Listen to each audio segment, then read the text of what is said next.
vale nada, que tu viejo se ha vencido y que de esto se ha vencido y que nenas, te cuento que ya tú no vale nada, que tu viejo se ha vencido y que de esto se ha vencido y que nenas, te cuento que ya tú no vale nada, que tu viejo se ha vencido y que de esto se ha vencido y que nenas, te cuento que ya tú no vale nada, que tu viejo se ha vencido y que de esto se ha vencido y que nenas, te cuento que ya tú no vale nada, que tu viejo se ha vencido y que de esto se ha vencido y que nenas, te cuento que ya tú no vale nada, que tu viejo se ha vencido y que de esto se ha vencido y que nenas.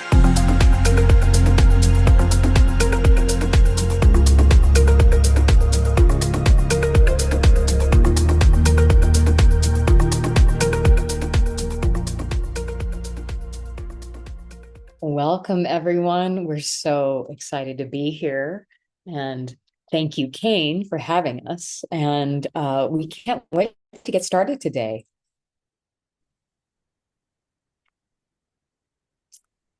And as we do, just give us a sense of where in the world you are hailing from. We're going to be super interactive here today. So we're going to have some fun with all of you. Let us know where in the world you're from, so we see who's represented. All right. Yay. And we got the NYC Metro. Super excited to have you here today, and I'm really excited you're here at this presentation. Thank you. I'm also just super excited to be introducing our speakers today.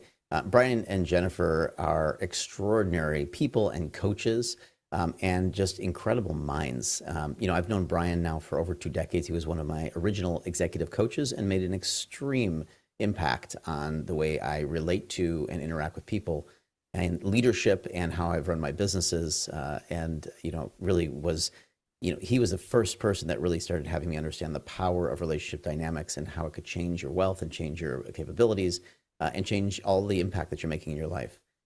His incredible partner, Jennifer, who is an extraordinary leader as well, has also completely changed and reshaped my relationship with Lesia. There's this great video, I think, from Warren Buffett, where he talks about the most important choice you make is the partner in your life and how you have that relationship with them. And I can't agree more. And so I can't think of two more empowered, powerful, smart, and incredibly great teachers on this topic than Brian and Jennifer. So I'm very excited to have them here, both great friends. We have worked with Brian and Jennifer. I've personally worked with them for a couple decades. And I'm very excited for you to hear from them how they have pieced together, which I think is the most brilliant philosophies and methodologies on how to help others really shift the paradigm from which they're coming from around relationships, and therefore shift all of their results in their lives. So I'll get out of the way here in a second. Let me just get a quick, deeper understanding of exactly the achievements and who these people are, so that you can really sit back and realize you're listening to masters. Let's start with Jennifer, ladies first, of course. Jennifer has actually been an extraordinary leader and a powerhouse in business. And so what's really cool is that you're not only hearing from two people that have been obsessed with how to navigate and help people navigate relationships, but they've also applied this stuff to all areas, whether it's been personal relationships or professional relationships. Jennifer has been the head C-suite of all sorts of different industries, 12 different industries. She's brought over 40 products to the marketplace in 12 different industries of multiple biotech companies. She worked on a carbohydrate-based cure for cancer, and she has had an extraordinary coaching practice, coaching leaders now, where she's, created that coaching practice to over 20 clients in under 3 months. And now every single client sends her referrals because they're so blown away by the way she interacts and helps them navigate relationships, both professionally and personally. Brian has helped 12 startups reach $1 billion in revenue. Pretty extraordinary. He's coached thousands and thousands of companies. He's been considered one of the top executive coaches in Silicon Valley. And what you're going to hear from today is how they really apply relationships across all domains. What's the foundations of having extraordinary relationships? So I'm very excited. I'm going to hand it off to them. I know that you're here and excited to hear about all this great stuff. And so with love and with pride and excitement, I'm going to hand it over to you, Brian and Jennifer, to take the students into your world of relationship dynamics. Have fun, everybody. Over to you guys. Yeah. Thank you, Kane. Thank you so much. Yeah, so grateful to you. And we have a jam-packed session for you, and we're excited to engage with you because this is live. So feel free to add your thoughts, your comments. We'll be taking Q&A at the end. And so here's what we want to know.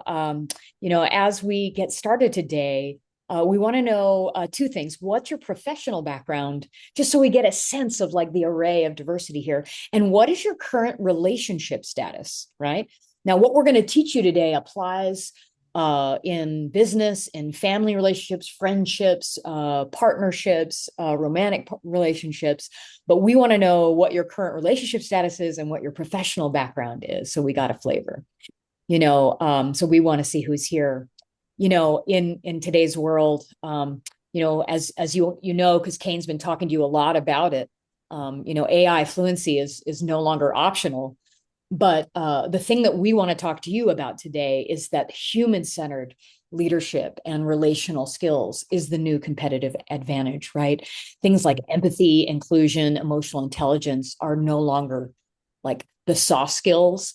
They're the power skills. And so we really need to learn in this era how to be in relationship with one another, how to create cohesion instead of all of the polarization that we're seeing. And it's not no longer like a side thing. It's a necessary thing. Given AI is going to take over a lot of the execution of the jobs, we still need us as the human element handling one another. An AI can't be in the relationship with you, telling your partner and consoling them when they're hurt or repairing the conflict when you're in it. So today we're going to talk about those superpowers. So great. We've got some business owners, single now. We've got some people married on Quora. You got Brian and I who've been coaches. We've got a physical therapist and who's married. Wonderful. We've got several married. We've got an engineer in Silicon Valley. Retired from corporate management and divorced. Oh gosh, we've got something for you. A widower twice. Oh, my heart's out to you, Russ. Project managers, engineers. So we've got you in many, many different vocations. So let's get into it. To the people who have said you're divorced, I say, congratulations. A lot of people say, I'm sorry, but, congratulations. That means you're on to your next chapter. And for those of you who are married, congratulations, because I just know that it's our life's great work to form these amazing relationships. And when they're wonderful, they form the basis of everything that works. So congratulations. Yeah. Let's talk about how to get engaged today. Yeah. So we're going to be sharing with you and unveiling a proven framework and a whole system to help you understand the relational dynamics happening between you and any other person, right? We've never seen this all brought together in one place. And it's really come from thousands upon thousands of sessions of working with leaders and romantic partners and couples. And so we're going to unveil the system, but what we want is for you to get ready to give us your full attention and take some notes, right? Ideally, you've got a couple really great nuggets that might change the trajectory of how you relate from this day forward. And we're going to do our part to deliver, but your relationship deserves your full presence. So let's do that. Next is, we want you in preparing for today to be willing to see yourself honestly, right? Like what we want from you is an honest, rigorous self-awareness and exploration of the dynamics that you're seeing in yourself, right? You can't win the race if you pretend you've already finished, if you pretend there's nothing for you to learn. We're big into those of you that are lifetime learners. It's who we are. We've been honing our skills for many decades. And so have that open mind and be ready to really look at some of the patterns at the root of some of the conflicts that you might be at the center of.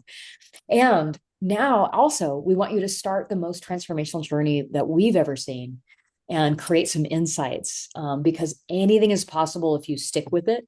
We're going to give you like the amuse-bouche, the little appetizer to give you a sense of some of the myths and things that are in the way of most people having great relationships and why the common advice that's delivered today is not what's helping people out of their relationship struggles, which is why we're in this repetitive cycle.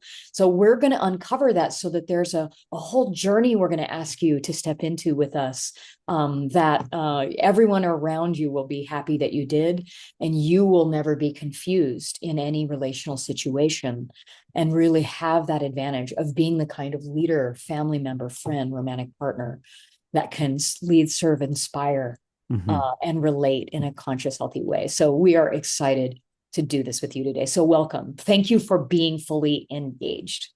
Just Yeah. like Kane said at the beginning, in our work together, we really gotten to the bottom of how relationships are the basis of all of the other things that you want to create.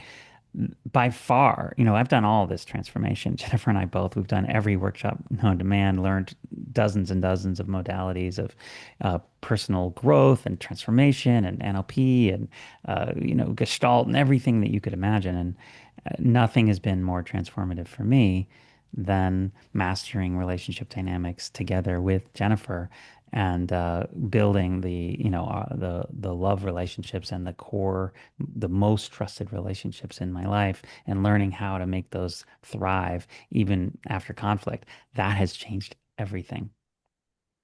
So here's what we want to know, because we want to get a flavor of where your relationship questions are. What's the biggest question, the biggest challenge, or biggest frustration about relationships in any domain, right? That you would just love us to answer today. And we'll see if we can get around to them as we give you what we've come here to present. But we also want to address what's really hot for you. So give us a sense in the chat. What are some of the biggest questions, challenges, or frustrations you have around relationship that you'd love to get an answer to? And we'll start looking at those in the chat. And then as we see that, we're going to talk about what we're going to cover today. Yeah, so keep just putting in the chat. Yeah, what are those questions? What do you want to know? If you could solve one thing about a relationship, what would that be? And what we're going to cover today is we're going to learn how you can become the most influential person in the room, and that's at work, at home, in your community. Um, and of course, you're not going to instantly in 2 hours become the most influential person, but you're going to start to see the secrets, see the keys, see what's going to actually produce that end result, what you can do, which is going to be a lot easier probably than what you thought you had to do to become the most influential person. So we're going to show you some of these like shortcuts.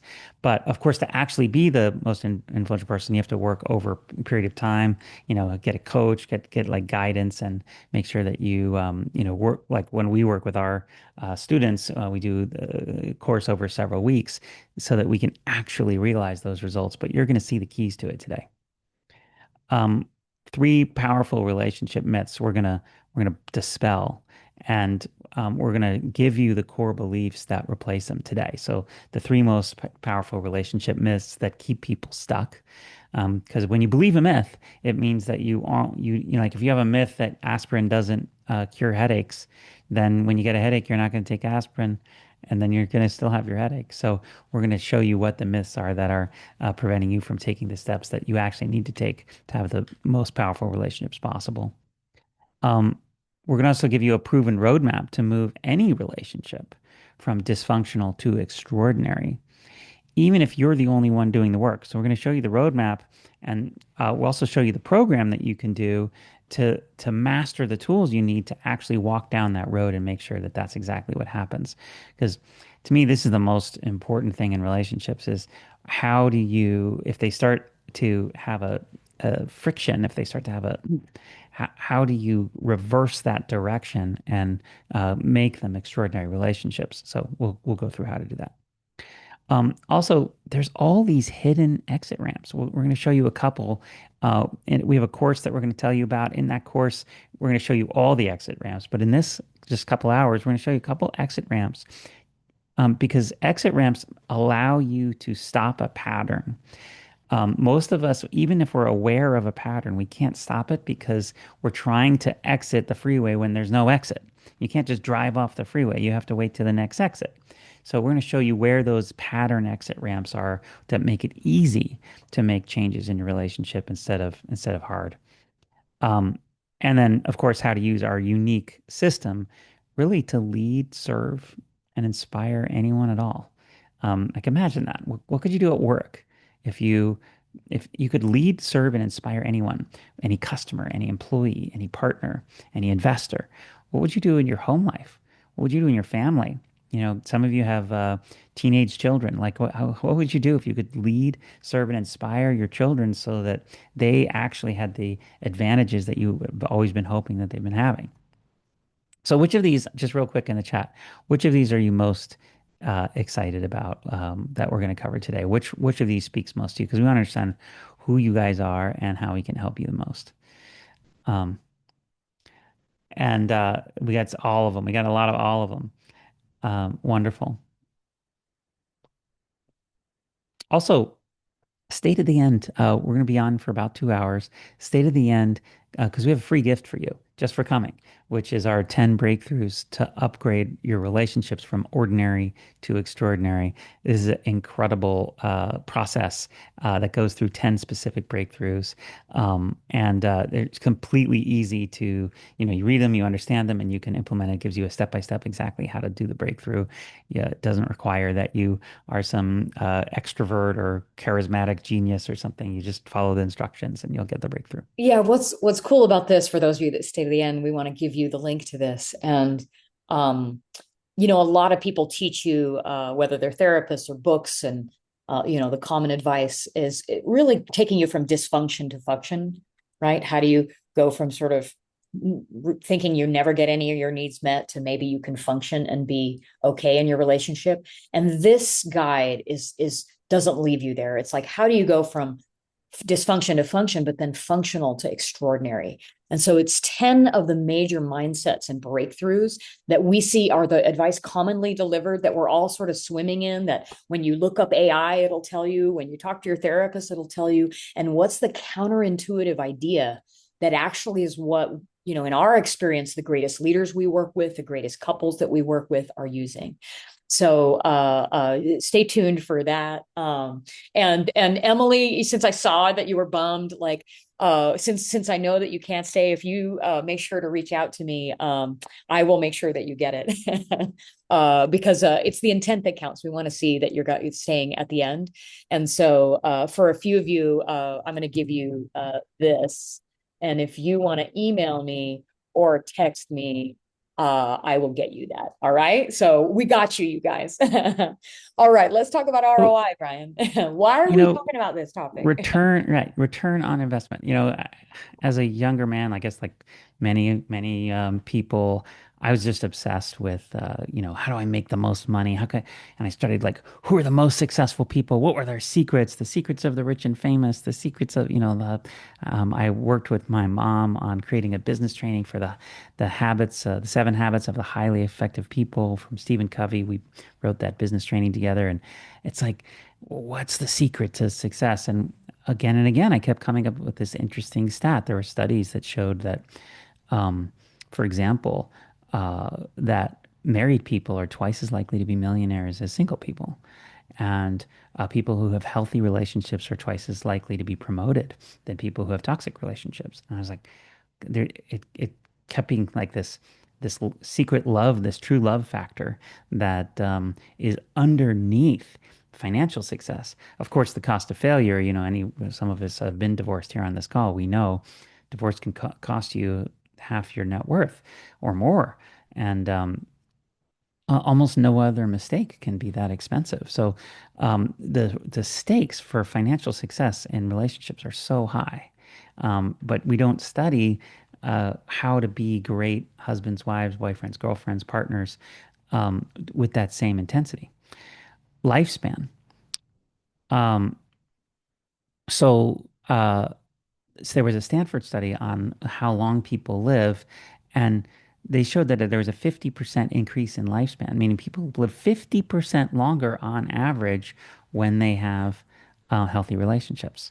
50%. That's like if you're going to live to, 100, that's 150. That's 50 extra years that you'll live, but not just live longer, with your body breaking down and, losing your mind and all these things, but also health span.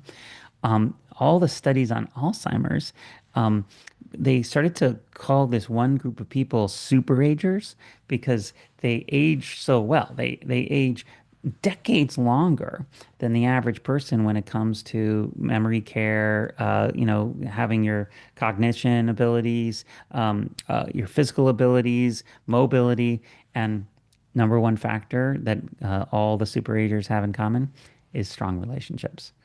Um, and then happiness, Stanford has done one of the most famous longitudinal studies, meaning they measure the happiness of people over many decades, 40, 50, 60 years, the same people. And they look at all the events that lead up to that. In fact, we were at a talk one time, which I thought was hilarious because he started up he was a happiness scientist. He was a PhD in happiness, and he'd studied happiness more than I think than anyone else on the planet. And he said, "All right, when it comes to being happy, would you rather be a paraplegic or win the lottery?" I was thinking, wait, huh? That's, of course, I'd rather limb. I absolutely do not want to lose the use of my limbs. And I absolutely do want to win the lottery. So of course, it's going to make me happier. And he said, well, it might surprise you to know that in terms of baseline happiness, neither of those events tends to change your baseline happiness. If you win the lottery, you'll get happy for a while, but then you'll return to your baseline. If you have a debilitating disease or illness, you might get less happy for a while, but you'll return to your baseline. But you know what does change the baseline of happiness across the board? Two things.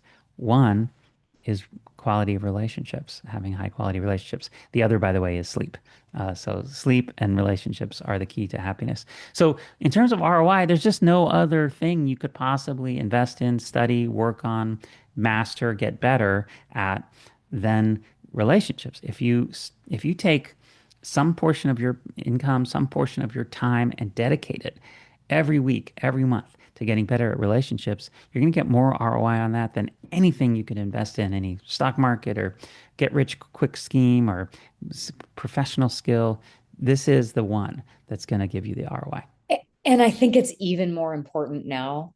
And we want to hear like of those, and it might be all of them, which one of these is most important to you. And if we're going to get through this next era, we've really got to learn better and better skills about how to create healthy relationships. They impact us more than anything else.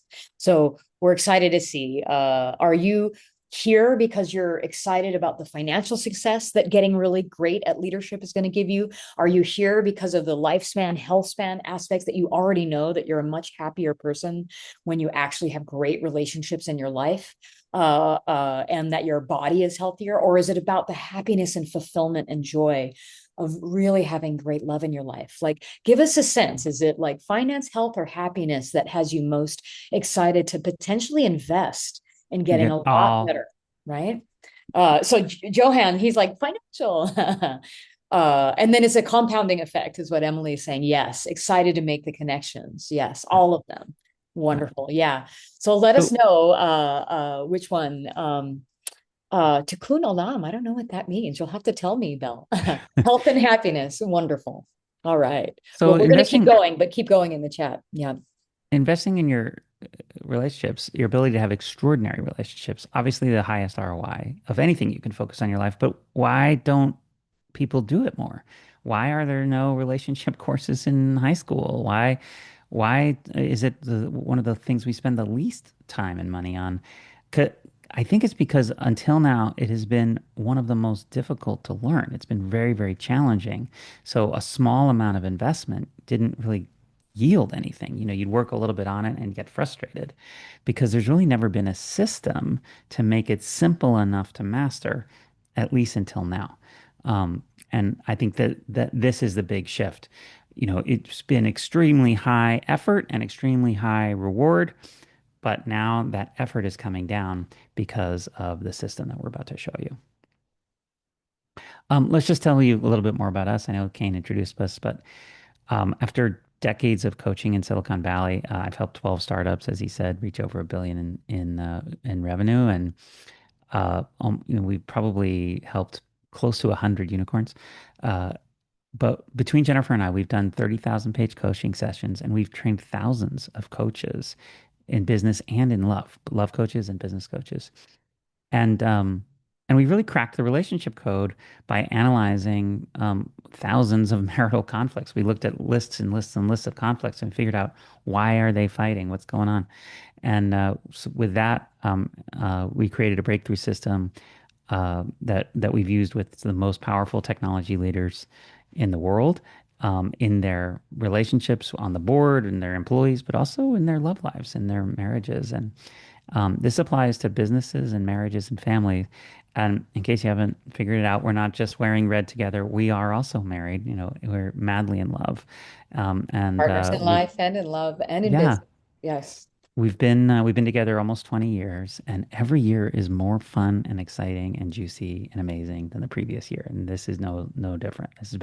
Jennifer, this has been an incredible year. So anyway, just to letting you know, we're speaking because our relationship was our first laboratory where we tried all this stuff. And then when started working so well, that's when we started teaching other people what was up and how to do it.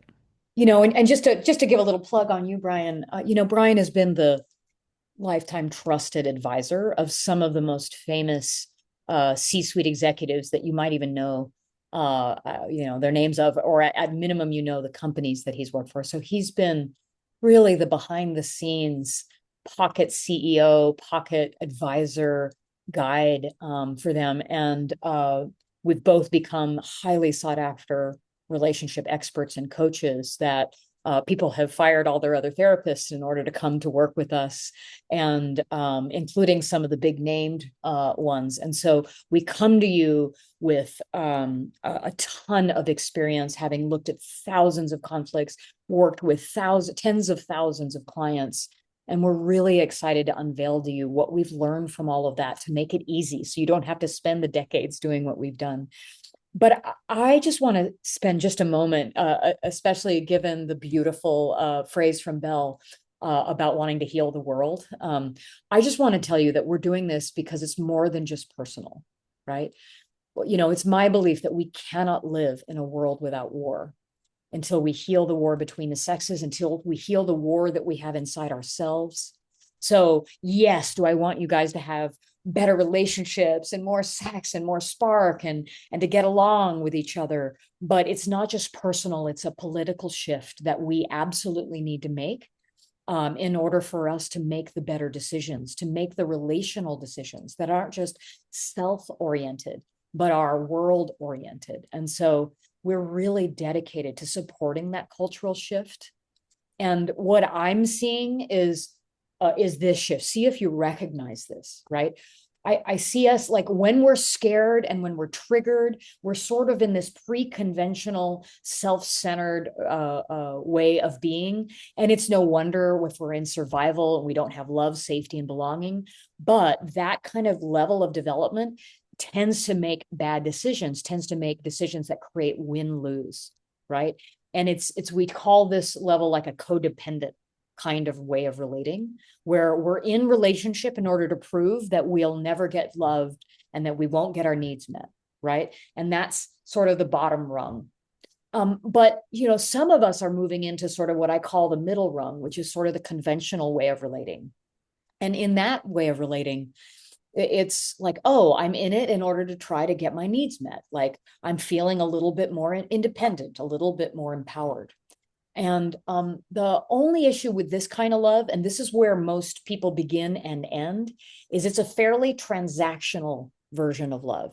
I'll give you love until and unless you don't treat me the way I want, and then I'll leave, or I will withhold my love of you. And so in essence, a lot of the common advice is teaching you how do you do transactional love, right? Now, what Brian and I are excited to shift into with all of you is a more relational way of loving. I'm not in relationship just for what I can take, what I can get, what I can extract. If I'm a leader, what can I extract from my employees to get them to work harder? If I'm a lover or partner, what can I get so that will have my needs be met? No, instead, I'm in it. I love because it's who I am. I love because it's who I want to show up as. I love because I want to animate the values in the world and be in service to the people around me, right? And it is very relational because I've got me handled, and now I can be more relational with the world. Now I can actually heal the war because we replicate that war that we have inside ourselves when we are just looking here. And we replicate that politically. We replicate that economically by setting up bad economic systems. We replicate that culturally by setting up oppression and ways of relating that actually aren't healthy. And so we want to heal that divide. And if we're up to anything, it's to heal those divisions. And we want to show you what's at the heart of all of it, right? So more than just a breakthrough, we're hoping that you understand by the time we leave here a little bit more about the anatomy of what makes great relationships work. We're going to decode that. And the program that we're going to invite you guys to participate in, which we hope to see all of you in, is going to teach you all of the patterns that and all of the qualities and gifts that are at the core of what makes relationship work in a way that we've never seen anyone share before. And then we're also going to share why all the other relationships break down. And we're going to give you a taste of it here and then decode it in the course. And so we really want you to get something that you can use today. And so we promise that's going to happen. And then work with us on these foundations. And in this course where we're going to teach you the 8 skills and gifts and the 8 exit ramps and triggers and how to work your way out of that and how to be that kind of leader that can inspire others. So we can inspire you for a couple of hours. But what we are hoping is that you want to work side by side with us, where we can change how your relationships feel from this point forward, create a permanent breakthrough without even having to remember to be different. Because one of the beauties of the system that we teach is you won't be able to unhear it or unsee it everywhere you go, right? You're going to see these dynamics and you're going to understand yourself and others so much more deeply. So no matter what kind of conflicts you have, and believe me, we'll tell you more, but we have worked with people on the very brink at the darkest nights of their lives, right? And in those dark nights of the soul, we've been able to help so many leaders, so many couples, so many family members find their way back to themselves, to each other. And so we're going to tell you like what to say, right? The scripts, the things to do. We're going to teach you all the skills that you need and what to bring to reverse all conflict and unlock unprecedented collaboration. And so your lives are really worth this. So more than Well, just breakthrough, this is what we're hoping for you today. we could sit and tell you, like, if you told us what was going on, we could sit and tell you what to say in every conflict, but obviously we can't be there all day long with you. You're in your relationships all day long, and we can't be there all day long, so telling you what to say each time. So that's why you need a system that can teach that for you, where you can remember it for yourself and go, you know exactly what to do. Yeah. So as you heard, we've spent the 30,000 sessions with couples and some of the highest performing, highest demanding leaders on the planet. And we've really decoded exactly what those are. And, we have a background in having applied this and understood things like neurolinguistic programming, neuroscience, evolutionary psychology, parts work, attachment theory, tribal circling technologies, family constellation work, and on is dozens and dozens of modalities. And from that, synthesizing all of that and the decades of our like deep study of this topic and our own body of work, we're going to boil it down for you in a way that you're going to find really easy. You're going to walk away, if you do this program, understanding. And so if you're ready for that, let us know. You're like, yes, I want to hear more about that. And we'll continue in. Yeah. So, what we most want in relationships, it turns out that we're in relationships. Everybody wants to be in relationships for 3 main reasons. This is whether it's at work or at home, love, in our families. There's 3 main things we want, although each of us value them slightly differently. So I might want number 1, you might want, more than number 2, you might not want number 2 more than 1. We all want these 3 though. And the first is safety, or a sense of trustworthiness, warmth. We want, we want to, in our relationships, that's where we go when we need to feel protected, when we're feeling vulnerable. We want our relationships to encircle us. We also want the relationships to be the source of growth, transformation, resources, that's going to propel us. So we want to be safe, but we also want to be propelled. And then we also we want relationships that the reason we want relationships is for attractiveness and vitality and happiness. So safety, growth, and happiness are the kind of the three main things that we're opting for. They're the, in some ways, it's like the reasons to be in a relationship is safety, growth, and happiness. And you might say safety first and then happiness and then growth, or happiness and then safety and growth. Jennifer and I happen to prioritize growth first and then probably happiness and then safety, although there have been years where that has switched around. So this is the this is the purpose of the relationship.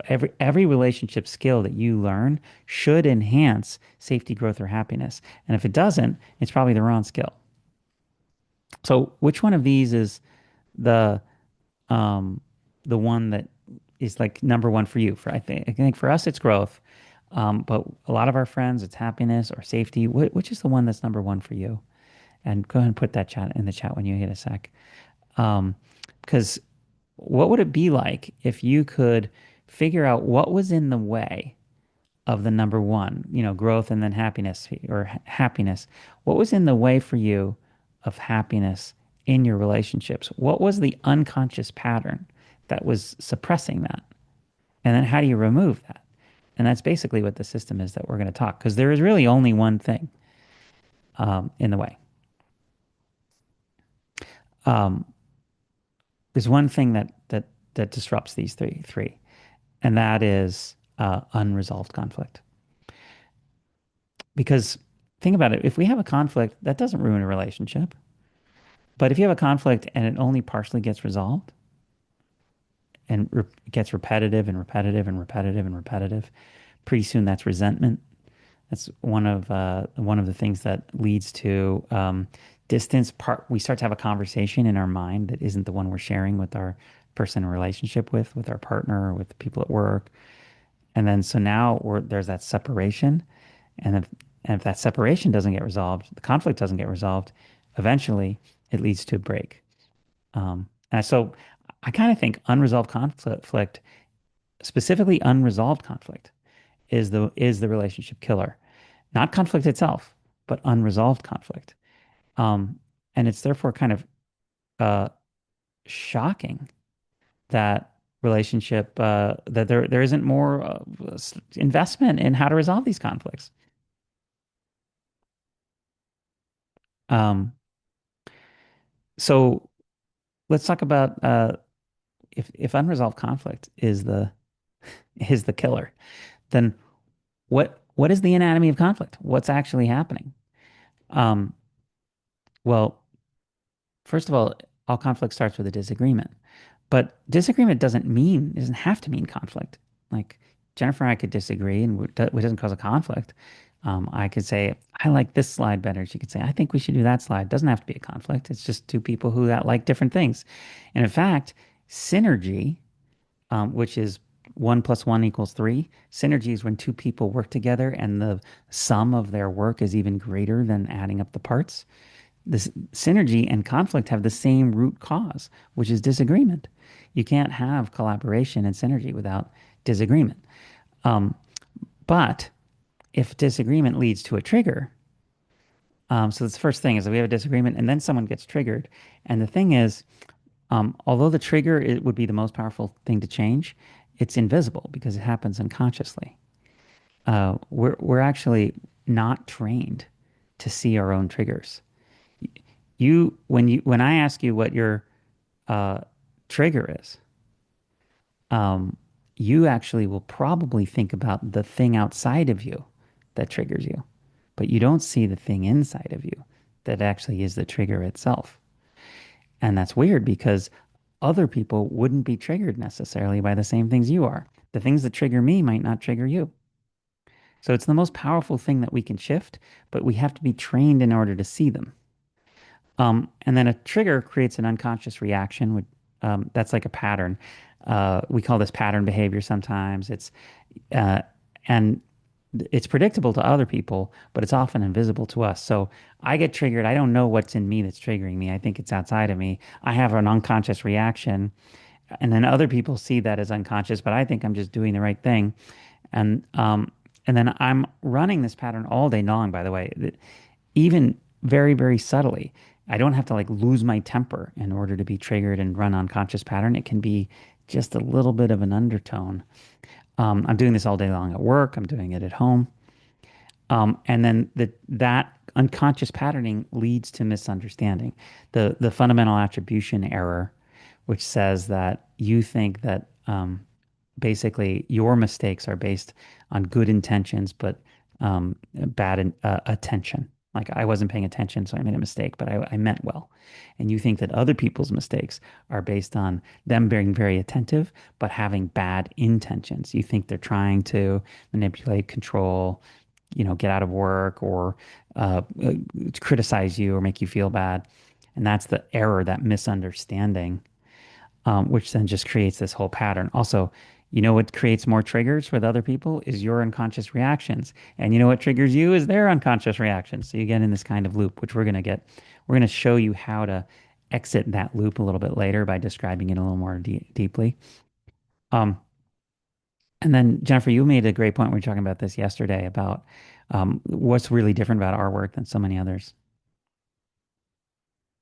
Yeah, I think one of the things that's different is most experts will tell you the common advice that is NVC or active listening, like these kinds of things that shift a little bit of how you behave.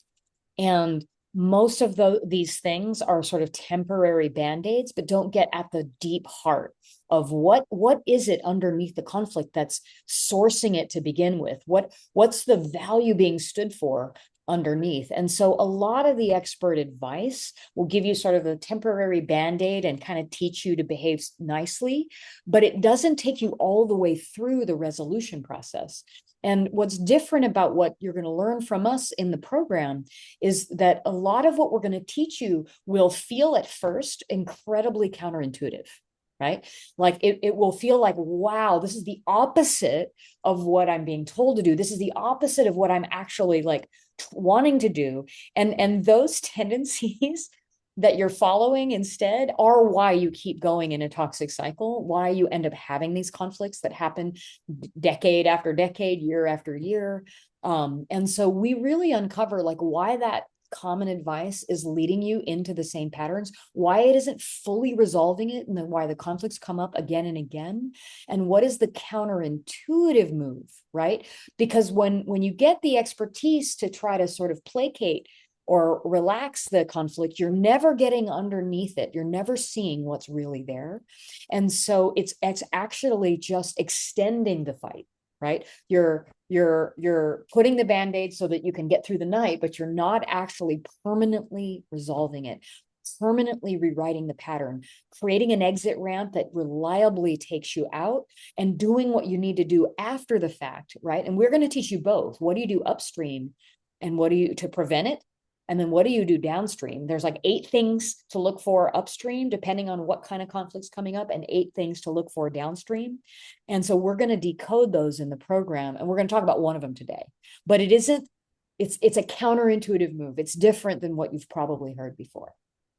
So if you can see the screen, you can see that there's like a little picture of a brain behind this loop. And so if you zoom out and you look at the whole anatomy of a conflict, if you decided that this meant it's all in your head, you wouldn't be wrong. So there is actually a way to completely resolve the conflict in your own brain so that when you have the disagreement, it just leads to collaboration instead of to the conflict. Again, there's no way to change or stop disagreement, but we don't want that because it's how we get synergy and collaboration. But disagreement can lead to collaboration instead of conflict if you understand the triggers and everything Jennifer was just saying. Mm-hmm. So there's like sort of a normal, right, that we've all like been taught is just the way it goes, right? Gosh, I work with so many, like on the relationship side, I work with a lot of couples, right?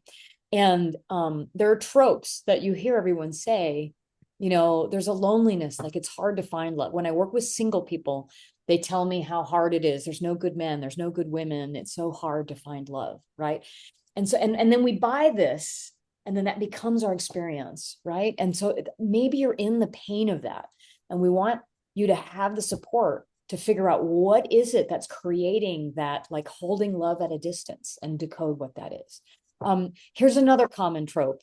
Things start out good, but they always fade or turn sour, right? Or you lose the spark, right? And that's just natural, Brian and Jennifer. That's just what happens over time.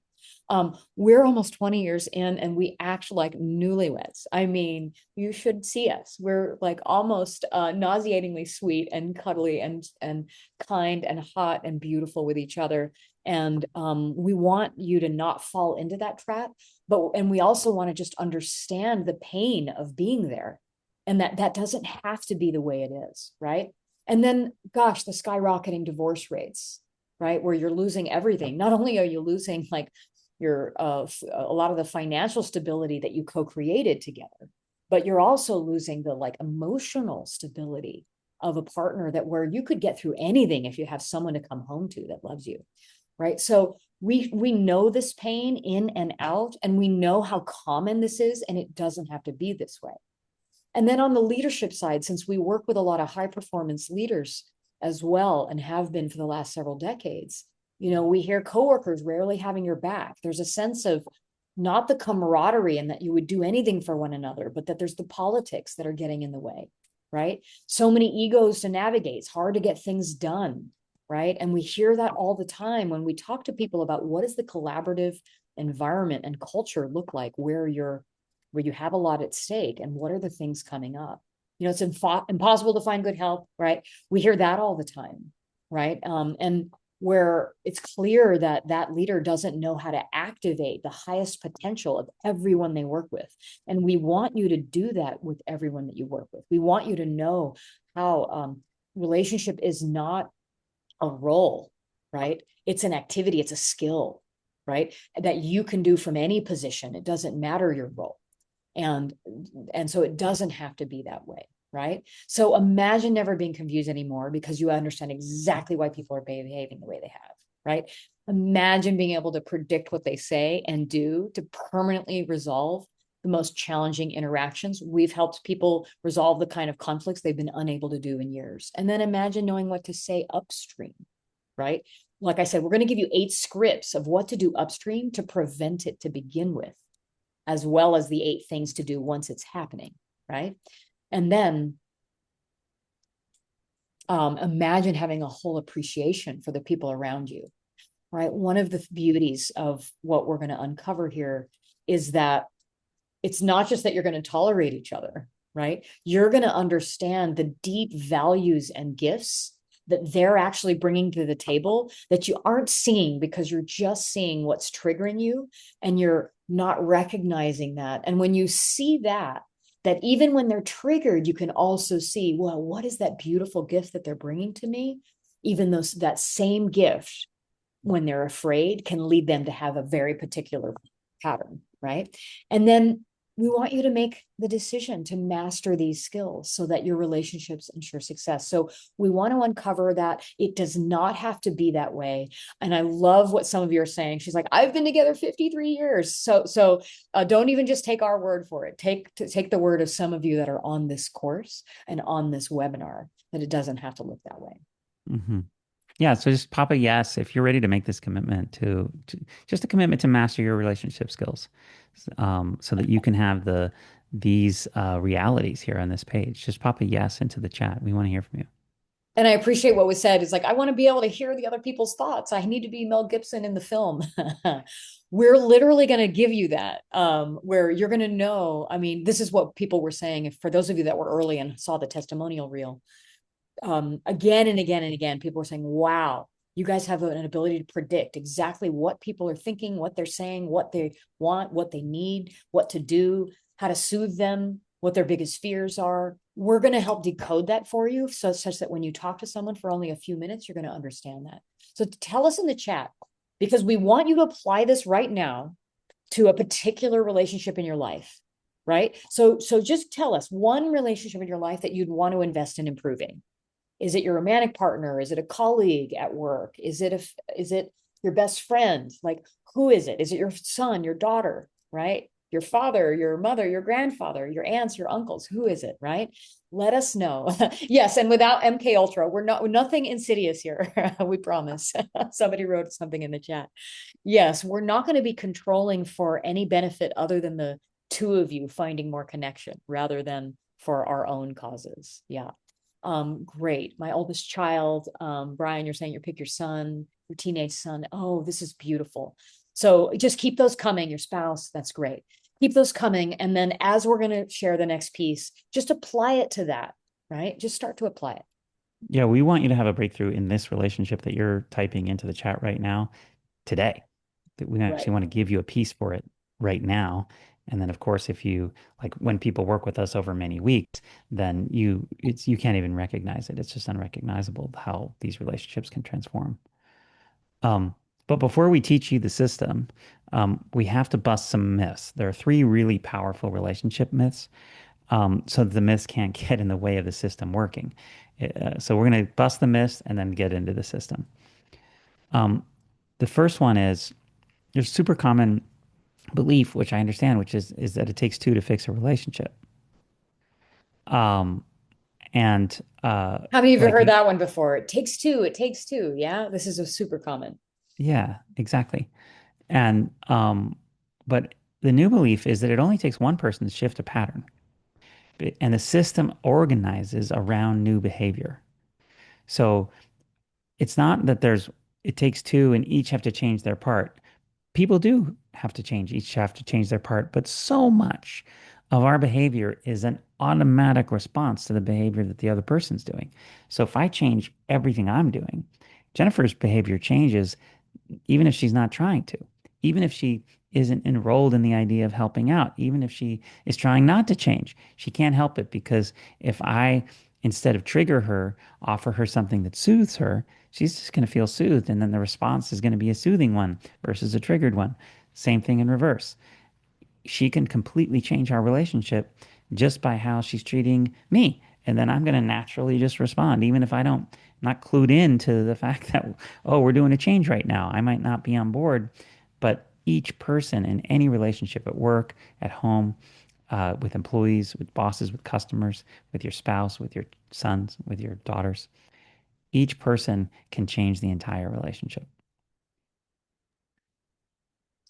So here's another myth. And really take that one in. It only takes you, like those of you that are on this call that decided to invest your time in your relationships, you could change the whole future trajectory of any relationship you're in, no matter what it looks like. We've seen it again and again. But here's another really common myth I want to bust.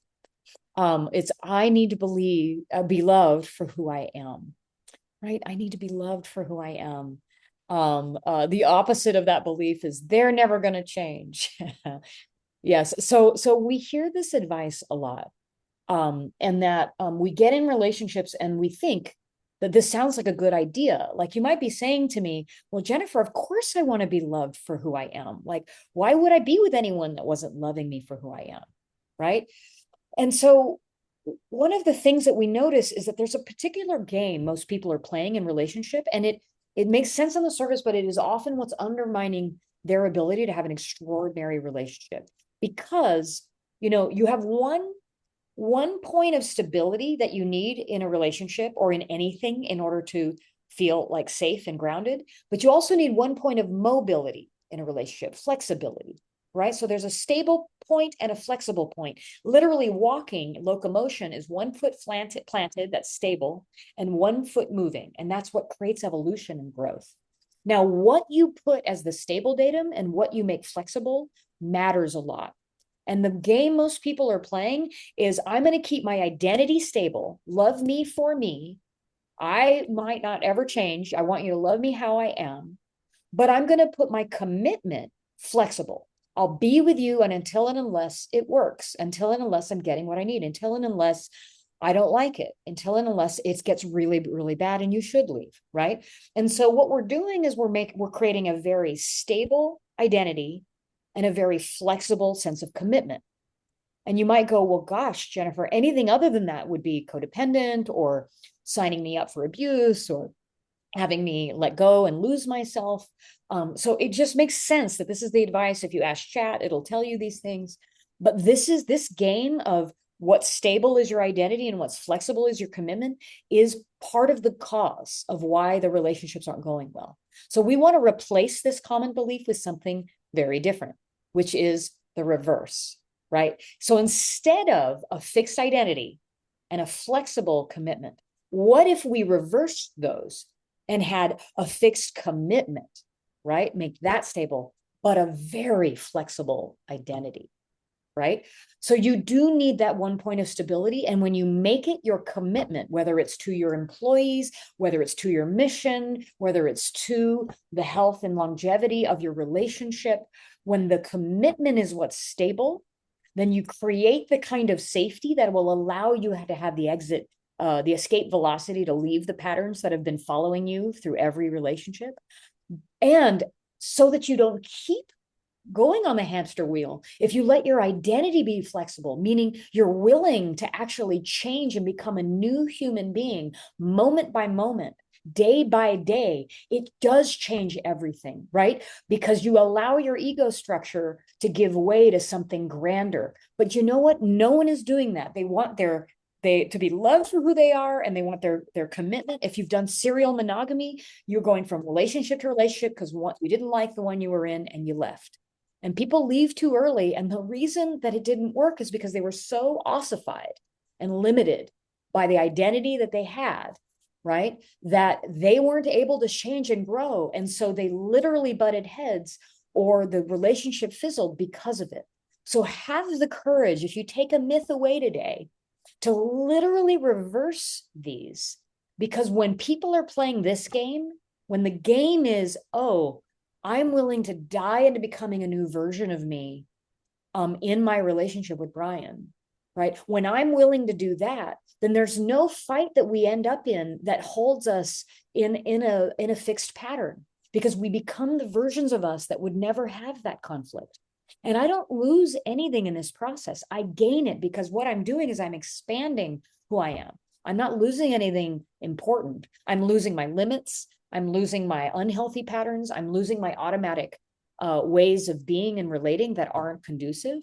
So really, I love that you're loving this, because this is a game changer. Now, in the program, we teach you like how to do this in a more deep way. But even just this myth, even just this, oh, I need to be loved for who I am, and I'm going to leave you when it gets hard.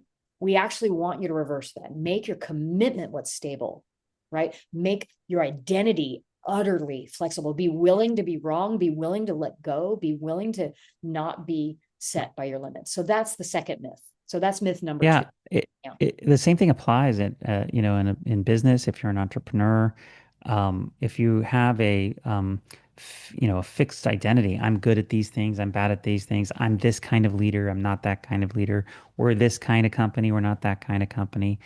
But you're not, and then what becomes flexible is your commitment to delivering value.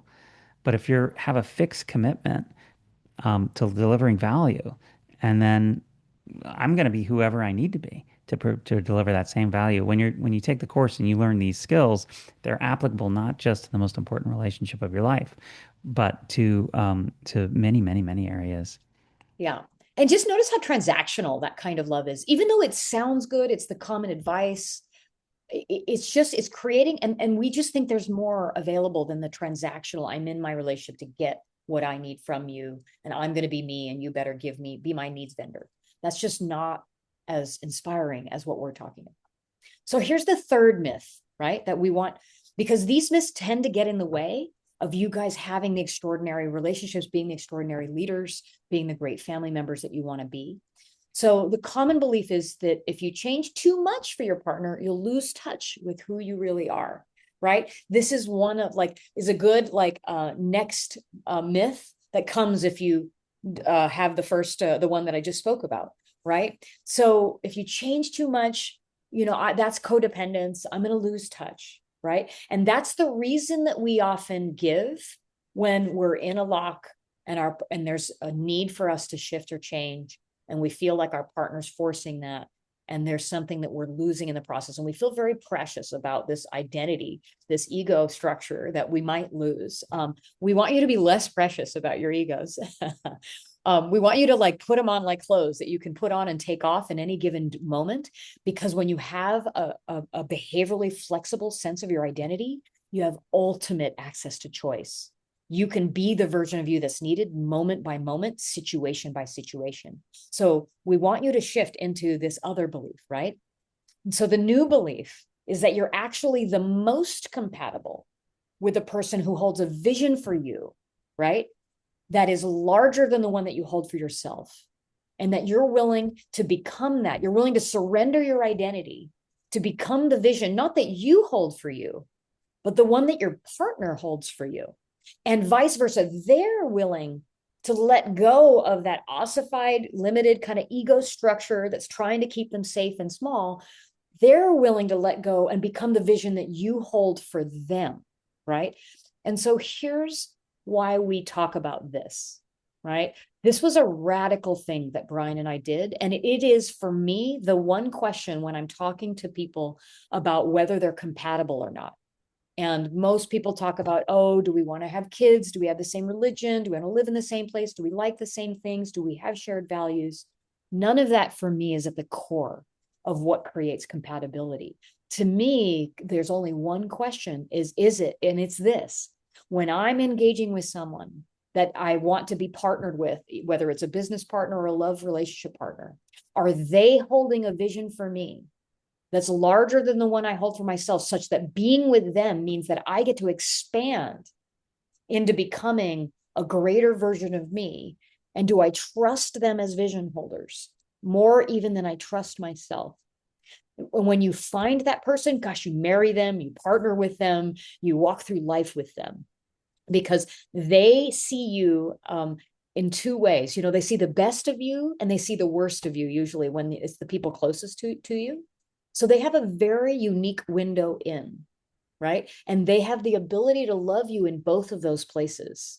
And when you're loved both as the best of you, as the worst of you, and instead of just holding you stable, they help you raise up and become a better version. And they have some of the keys to that. That's what compatibility is. It isn't shared values. It isn't shared lifestyle. Do they hold a higher vision? So the next time, if for those of you that are single, or for those of you in relationships and you're wondering, am I in the right one? The one thing I'd love you to go and do after we get off this call is to ask your partner, if you have one, what's the vision you're holding for me, right? And see if you can trust them as a vision holder for you. Now, Brian and I did this. And I would say that I've died into becoming the woman I always dreamed of being, in my love and in his love. Who I am and what I'm capable of, this woman didn't exist. This idea of soulmates, like the soulmate doesn't exist. You create it with each other. You co-create your identities together to become versions of you that you are proud to become. And so, because that's the compatibility question, just notice you'd have to be very choosy, because out of billions of people on the planet, very few people would you trust to hold a vision for you more than you'd hold for yourself. So it's a smaller list, right? And you can do relationships and have fun, but when you want to do evolutionary partnership, the kind of thing that's got longevity, this is what we recommend. And that you replace this idea of changing based on what your partner sees for you is this codependent path that leads you to losing yourself. Lose yourselves, lose the small selves, the small S self. You'll never lose the large S self, the larger you. You can't lose that part. You can only gain. And the one that feels like unlocks that for you, this is the question. So if you're dating and single, a couple of you said you were single, this is the question to ask in the early part. Brian and I asked each other the visions we had for one another on our second date, that early, right? Because there were impressions that we already had of one another. So let this be maybe a new way of looking, and be less, have less of a grip on being who you are, and have more of an energy of becoming and being formed into better versions of you, right? Well, the who I was that I was gripping to had all kinds of limitations in it. There's all kinds of ways I wasn't believing in myself or didn't trust aspects of myself. And I asked Jennifer what her vision for me was, and she started saying it, and I was like, she said that she believed I was an artist. She said all these things that I didn't really think I was possible for me. I was like, no, no, no. But I said, well, wait a minute. What if I trusted her love and her vision more than my idea of who I was? Because my idea of who I was has those limitations just baked in. And I can't tell the difference. I can't tell them apart. What is wise and what is my limitation? It's all just one image. So what if I just trusted that love? And now, almost 20 years later, everything I love most about myself, all the parts of myself that really feel like me, that I've really discovered, were things that she was the first person to say. She was the first person to shine the light on. So Yeah, and we're so grateful. much more meaningful something like this than like these basic compatibilities of like what city we want to live in, or what kind of family life we want, because all of that can shift and change and be collaborated with together if you're holding a vision and that's your compass, right? The basic compatibility questions answer themselves, right? And so this is what we hope replaces that, right? Which of these beliefs are you ready to let go of right now? Which Yeah. one? Now it's okay. Remember we said at the beginning, you want to look at yourself honestly. This is where the work actually gets done. Don't cheat. Look at yourself. Which of these beliefs did you actually have? It takes two to fix a relationship, or I need to be loved for who I am. They won't change. Or if you change too much for your partner, you lose touch with who you really are. Which one of these are you ready to let go of right now? Because if you do, if you see that belief in there and you let it go, tomorrow you're going to have a more extraordinary relationship. So go ahead and put in the chat which of these three is the one that you're ready to let go of. Yeah, yeah. Well, let's leave it up there just for a second so that people can look at it. Because you could walk away from this webinar just saying, wow, Brian and Jennifer are smart about leadership, love, business, relationship. Or you could walk away having repatterned an old mythology, an old myth, and a mistake that most people make, and just leave here having done it differently, right? So is it that it takes two, and you're going to replace that with realizing that any person in a system can utterly shift and change the dynamics? Is it number two, I need to be loved for who I am, fixed identity, flexible commitment? Or are you willing to say, you know what, I'm ready to do this fixed commitment and have my identity be what's flexible? Or three, is it like, oh, surface compatibility stuff, like, age, interests, religions, and I'll lose touch if I don't grip those things tightly, into, oh, I'm going to surrender to be the vision that my partner holds for me, and he or she is going to do that in reverse. Which of these? So I'm seeing a lot of these ones, twos, and threes. That's fabulous. And some of you might be saying all of them, which is great. Thank you. Yeah, these are potent. And to me, these are like the prerequisites. The price of admission of being in a great relationship is that you're willing to really, like, at least loosen and try on some of these, even if you're not ready to take it on entirely. Spend a few days, weeks, or months trying on one of these and seeing what happens in your relationships. Yeah. Yeah, number two is an ego problem. I see that. Yeah. Okay, so yeah, so this system works that we've developed and facilitated people through. And we've even got our own custom software that does a whole assessment that you're going to get access to if you do this program. They'll give you a whole dossier on the relational dynamics between you and any other person, and give you sort of an owner's manual.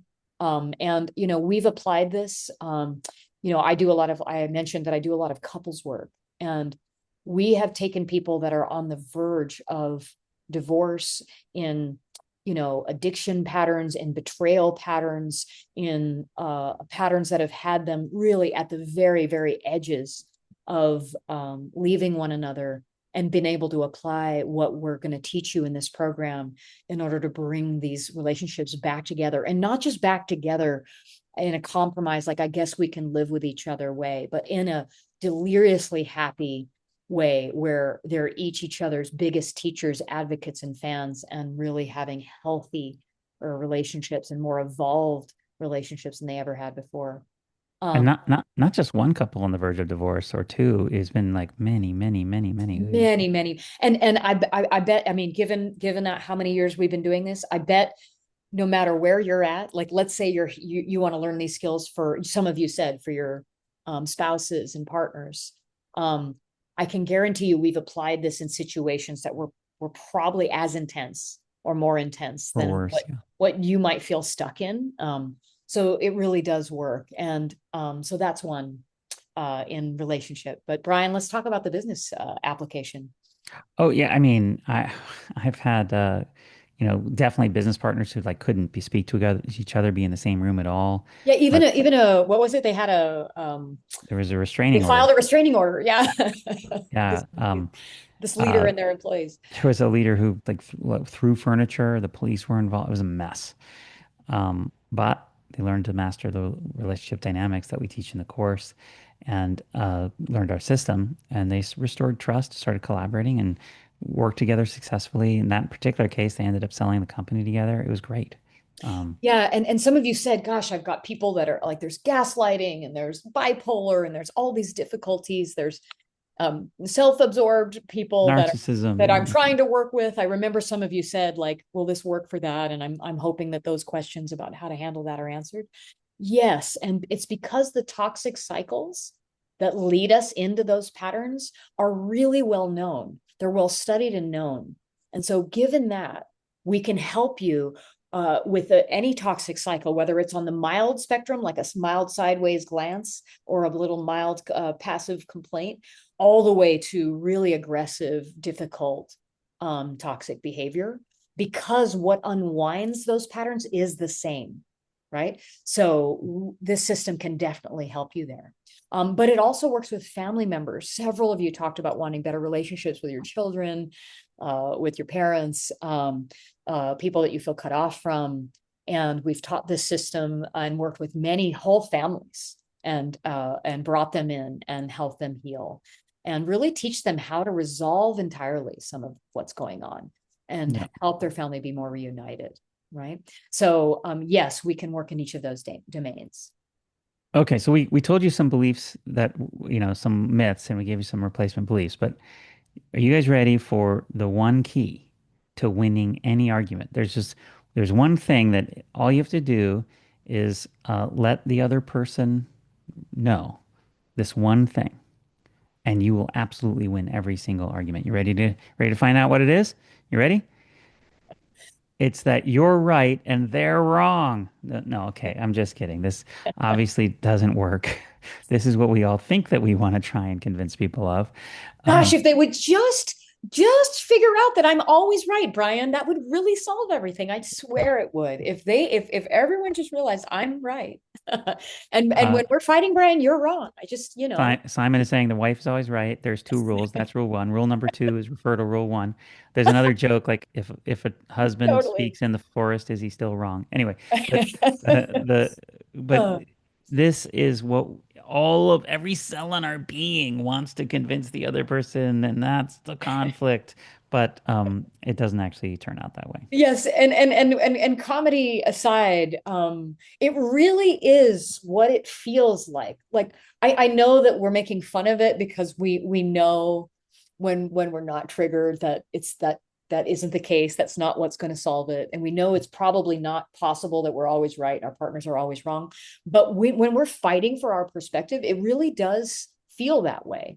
And it's sort of like we colored these purposefully because in a conflict, what we often are doing is that we're comparing our light, like the positive outcomes that we want to see, and we're not doing a fair comparison, because what we're doing is we're comparing our light and what's great about our perspective and great about our ideas and all the reasons that we're going to solve and fix the whole thing to their shadow, right? The negative consequences, the negative behaviors, right? And so nothing will stand up to that scrutiny. If you're comparing the light of one side to the shadow of the other, of course it's going to feel like you're right and they're wrong, right? But this was a real ton of bricks moment for me when I realized, like, oh shoot, this is exactly what I'm doing in conflict. No wonder I'm predictably polarizing. the people around me, because this is in essence what I'm doing. And this literally changed my life. Just this one revelation of the way I was sizing and seeing the situation, and when I was really honest with myself, because what I realized that I was doing, see if you recognize this in yourselves, is that in relationship dynamics, when there's conflict, I was making my light, the positive side of my perspective, large, and either minimizing or not even seeing my shadow. Like, it's like so tiny, I don't recognize, like, what's wrong? Like, what am I leaving out? What am I not seeing? What are all the blind spots that I can't see? So I'm making my shadow small and my light really big, and simultaneously making their shadow like, no, of course we can't do it that way, Brian. That would be idiotic. It'd be terrible. Look at all the bad behavior you're showing me, right? I'm making their shadow so big, then the negative consequences of if we did what he wanted, right? If in the case of if it's Brian and I, and then minimizing the light of his, like, wow, what is like the actual value that he's standing for that we'd be actually benefited from, if we took his standpoint, right? His perspective. So we're doing this game with one another.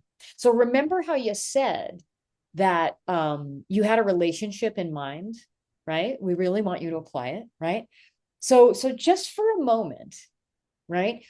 Realize any way that you might be doing this, where you're comparing your light to their shadow, and you're minimizing your shadow and minimizing the light of what their heart and meaning, not maybe what they could be saying to you without tact, without grace, but what's underneath that they're actually fighting for, that's actually positive and good. Because I can tell you, every person and every behavior comes from a positive intended intention.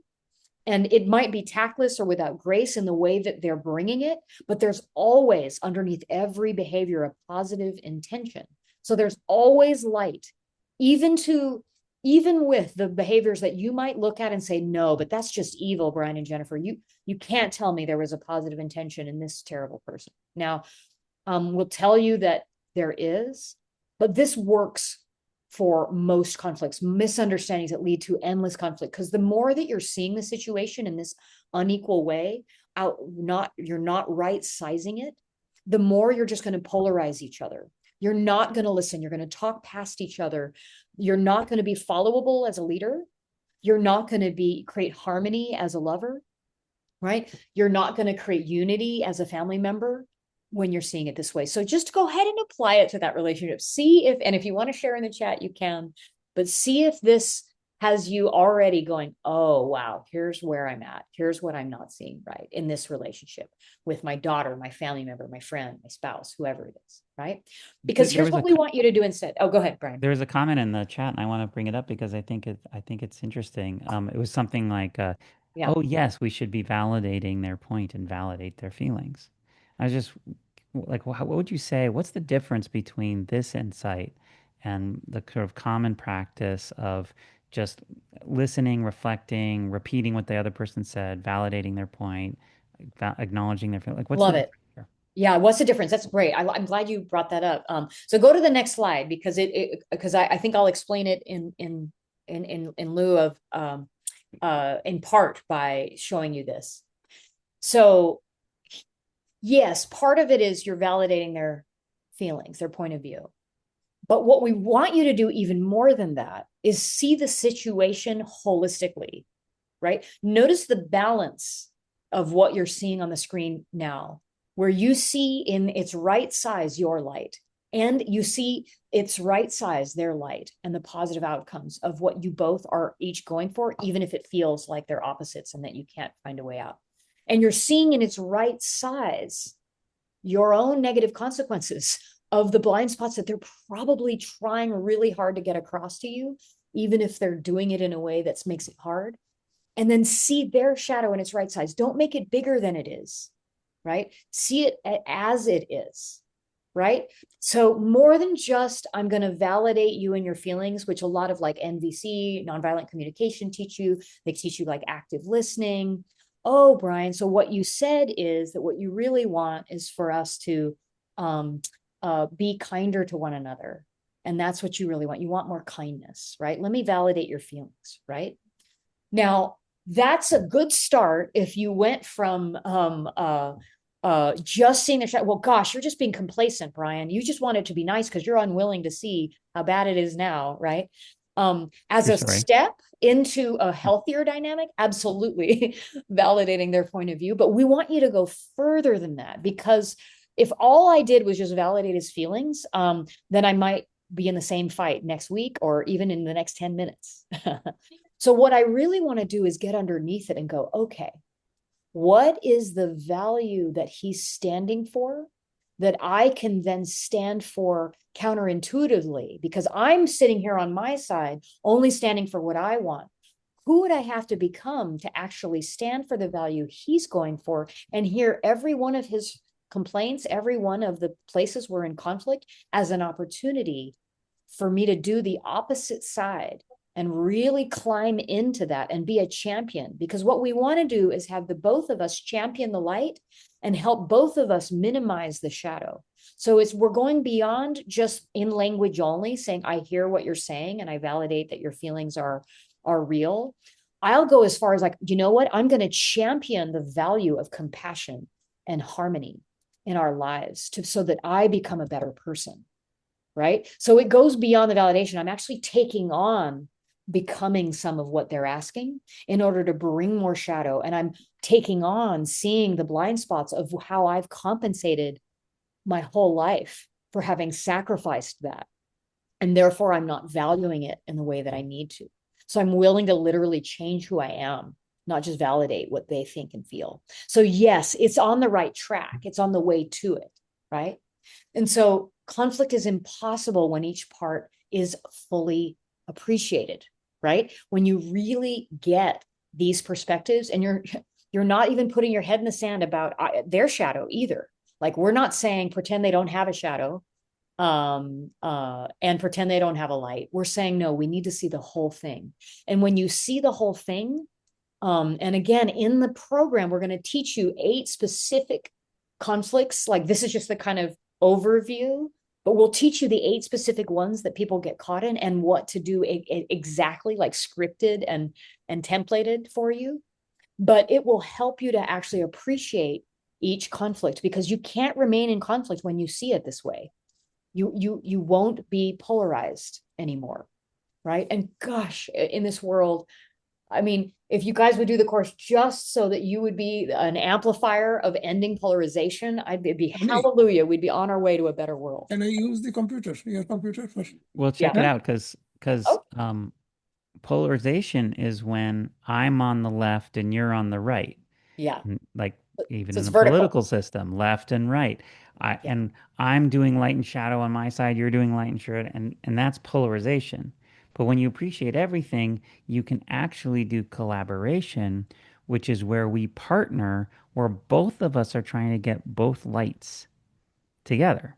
And both of us are trying to figure out how to avoid both negative consequences together. And so the division, instead of being this way, becomes this way. And that's really a possibility. It's only capable. It's only possible when you appreciate everything fully, like Jennifer was just saying. Yeah. Yeah. So in the relationship that you guys just had said, people said their son or their spouse, there was a number of them.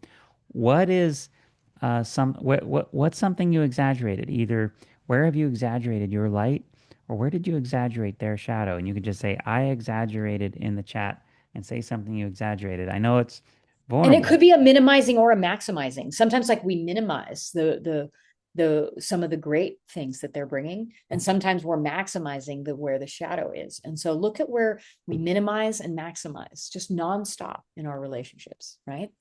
Is where if you want this time right now to be transformative, where the quality of your relationship actually does transform, find that, dig that. Where did you exaggerate? Yeah, Where can you acknowledge? dig deep there. Yeah. Yeah.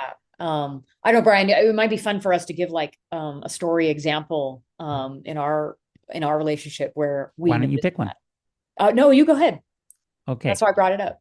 Oh, where we were yeah, we were doing exactly this. Let's make it real for them while they're like thinking about how to apply it. Yeah. we had a meeting a number of years ago. It's probably, shoot, 15 years ago now, but we had a meeting with a marketing person who was working for us, and the marketing person was not delivering. And both of us, I won't tell you what happened in the meeting, but both of us after the meeting walked out and we're like, Jennifer, I can't believe how poorly you handled that Brian, I meeting. can't believe how you were in that meeting Jennifer, you were all at completely, the same it time. was Like, completely the what? wrong thing you were doing. Why? I mean, are you serious? We didn't even focus on what we needed to say to him. Well, you were just making it so hard on him, and he's never going to work hard because he's never going to deliver for us because you put in his face in that he's like shameful, and you're just making it so hard on him. Why you got to make it easier on him? Well, and you spent the whole meeting not actually talking about the fact that he had delivered nothing, been paid after 8 months, and there was no forward momentum. And we can't just pretend and hide our heads in the sand that that's going to be workable for us. We needed to talk about the truth of what was happening, right? So Well, that was kind of how the fight sounded.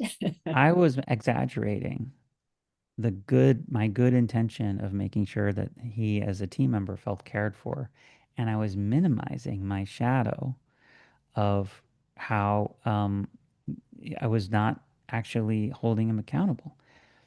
Right. And I was maximizing the lack of any progress and really making the whole meeting about that, which would, of course, have him feel less empowered and wanting to show up and do more work for us.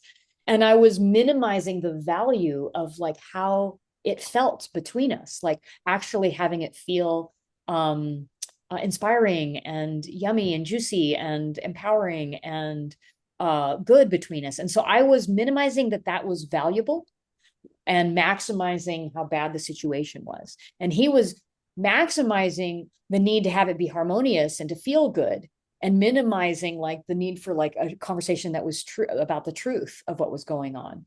And so we were each having a value that we were standing for, but we were doing it in a tactless way and we weren't seeing each other. And what we needed is we wanted a truthful conversation that really addressed what was going on and what was working while not eroding harmony, while not eroding us and people's sense of dignity and self-esteem, right? Would be the two lights, while minimizing like having people feel bad or feel like blamed or made wrong, and minimizing like complacency and stagnancy and like just a culture without any excellence or any need for any accountability, right? So we needed to team up with our lights and minimize our shadows. And when we both like dropped our complaints about how the other one was in the meeting, we realized like, oh, wow, we'd be both better leaders if we were doing truth and harmony, not truth or harmony, Well, and right? this We is why both a better conflicts leader if we did less blame and less like complacency and stagnancy, right? Yeah. this is why conflicts don't get resolved because coming out of the meeting, I thought the conflict was that Jennifer handled the meeting wrong and she was bad. And she thought the conflict Brian handled the meeting wrong and he was bad. Right. But the real conflict was that I was maximizing and minimizing in me. And Jennifer's conflict was that she was maximizing and minimizing. And when we fixed that, then the conflict got fixed not just for that meeting, but forever. Mhm, mhm. Yeah. So that's why so much conflict resolution it never gets resolved because it's pointing to the wrong place. So it goes a little beyond just validating his feelings that he felt hurt, that I didn't like how he was in the meeting, and him validating my feelings that I didn't like that I got hurt. You see how us validating each other's hurt is at the surface? Like we would never get underneath being better leaders and better collaborators if that's all we did. Again, it's on the right road. You do want to validate each other's feelings, like inarguably. Like if there was hurt in the space, it's inarguable, right? What we're hurt about and the stories we make up and the narratives that we make about why we're hurt and what our partner did, that's arguable. But what's inarguable is there's a feeling, a sensation, and an emotion. So yes, validate that, but go deeper than that and look at that, that pie chart where you're looking at the minimizing and maximizing. Now we get way more specific, right? Simon asked, in that example, did we just need to kind of have a joint understanding of the purpose of the meeting? And I think it's deeper than that. It's not just the purpose of the meeting, but um, what's important? Is it important that we stand for harmony or is it important that we stand for truth? And if those are in conflict, how do we resolve that conflict? How do we have harmony and truth in every meeting so that we're always telling the truth about what's happening, but we're always caring for how it feels for everybody involved? Yeah, there's like evolutionary alignment for us each. Because remember we said flexible identity? I left that meeting, and I think maybe Brian did too, as massively better collaborators and leaders. Oh, yeah. Because we had the conflict and we went deeper and looked into what was underneath, and it invited us to bring the light of the opposite side, the light that he was holding that I wasn't, that I was minimizing. I then started to bring. And so we don't get into that one anymore. It was permanently resolved. Right. Yeah. So that's the power of understanding this. Now we go way deeper in the system, right? So it may seem like there's countless ways that relationships could go off, and that's like one example. And like we're all infinite snowflakes, and like there must be a massive number of conflicts that people are getting in, right? A massive number of things that are undermining. But when we looked into why we fight, not what we fight about, because what we fight about is things like how people are putting dishes in the dishwasher, or we fight over money, or we fight over sex, we fight over autonomy and power and how much we have or don't have in an organization, right? But it's the why underneath, right? And that what we have found is that those are a finite number. We went into studying it, and there's a finite number. And after decades of studying the whys, that we discovered, and you've heard me say it again and again, that there are really 8 triggers, right? When we are overwhelmed, when we are dysregulated, there are very specific, even somatic and energetic ways that we go about trying to handle being overwhelmed and afraid, right? We move our energy and our psychology in very specific motions. There's not an infinite number of those. There are actually literally only 8. And then of those 8 triggers, if you understand them so deeply, then you'll understand the 8 skills and or gifts that are what's at the core of what unwinds them. And when you understand those, you can see the polarity wheel in the background here. When you understand those, you're able to unlock and unwind, remedy every single one, and form the kind of relationship that has all 8 of the gifts and skills that make every relationship great. Right. And we believe in this era, this is no longer like a soft skill that's like nice to have, but literally the only thing left for us as humans to bring, where we are hired for this specifically, where we can't even qualify to be in a relationship that is going to go well without understanding these. And we're shocked that we're in 2025 and this stuff is not being taught anywhere. We couldn't find anyone teaching this. And so each relationship tends to have a pair of perspectives with one gift and one main shadow or blind spot, right? And we polarize each other in these specific ways where we tend to, in the relationship, stand for this. Now, at different moments, in different times, and in different relationships, we might take on any of these 8. In fact, if you join the program, you're going to learn what those are. And you're going to see and take a profile and see which one you tend to get caught in, right? And so you can do that. You can go to our site and do that. But so if there is one perspective and one main gift and one main shadow for every single conflict and one thing we're not seeing, that means that we finally have a way to solve every one of these, right? Because it's this finite number. And we went deep into studying this over decades and found out how to really resolve these, right? So we want to just walk you through one of them, just like a little bit of a touch into it. We go way deeper in the course, but we want, like, I bet you're curious, like, what do you guys mean by this? So let's just show you one of these. So the first toxic cycle that's at the core of relational conflict, we call the complaint defense cycle, right? There's one person on top complaining, you're not doing it right, right? And then one person on the bottom often defending. And the more you complain, the more you go after someone and say, this is what I don't like and this is what's wrong. The energy is sort of up and out, right? It's got blame, it's got aggression, it's got anger, it's got make wrong, it's got oppression, right? In a cultural context. The more you do that side, the more the person on the other side will defend. It's a very predictable cycle. You complain at someone long enough and they will defend, and they'll go in and down as if to like shield themselves and defend. And in that, they get complacent, right? Kind of stuck, right? But it goes both directions. It's not like just complaint creates defense. Defense creates complaint, right? If you are really stuck and complacent, like, yeah, I'm not going anywhere. I don't want to change a thing. I'm not going to see anything. I'm going to be in denial of everything that you're saying. And I'm not going to listen. And I'm going to be stubborn. And it's going to be like a wall. The more you get defensive and, and people can't get through, the more people are like, hey, wait a minute. Like, are you not seeing what's happening? Like, you can't be in denial of like in our example of the fact that in 8 weeks nothing happened and we paid a lot of money for marketing and it went nowhere, right? So you want to actually do both, right? And Emily, I see you got to jump. We're going to email me and we'll get you the gift. So anyway, so this forms a cycle, right? So, but let's get like underneath. So what if those are the shadows, right? We told you like, oh, if we're comparing shadows, those are the shadows. So let's look at what the light is, right? Because when you're in defense, that trigger, when you're on the top, right? You're standing for, instead of complaint, you're standing for possibility, right? That's the value. That's the gift, right? That you bring. If complaint is what happens when you're triggered and you're afraid and overwhelmed, what you're really standing for, the light, is a possible future vision, a way that it can be even grander than it is, right? So complaint at its core, if you were appreciating those people in your life, or if it's you that are complaining, you probably are the visionaries. You bring possibility. You probably are growth oriented, expansive. You have ideas and you believe in people's greatness. You believe in their capabilities. You empower those around you, right?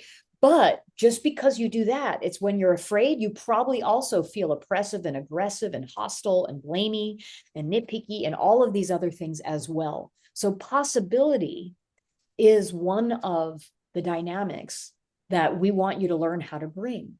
And I call this father love, right? If all of this is different ways of loving one another, father love. I believe in you, attaboy, attagirl, you can do it.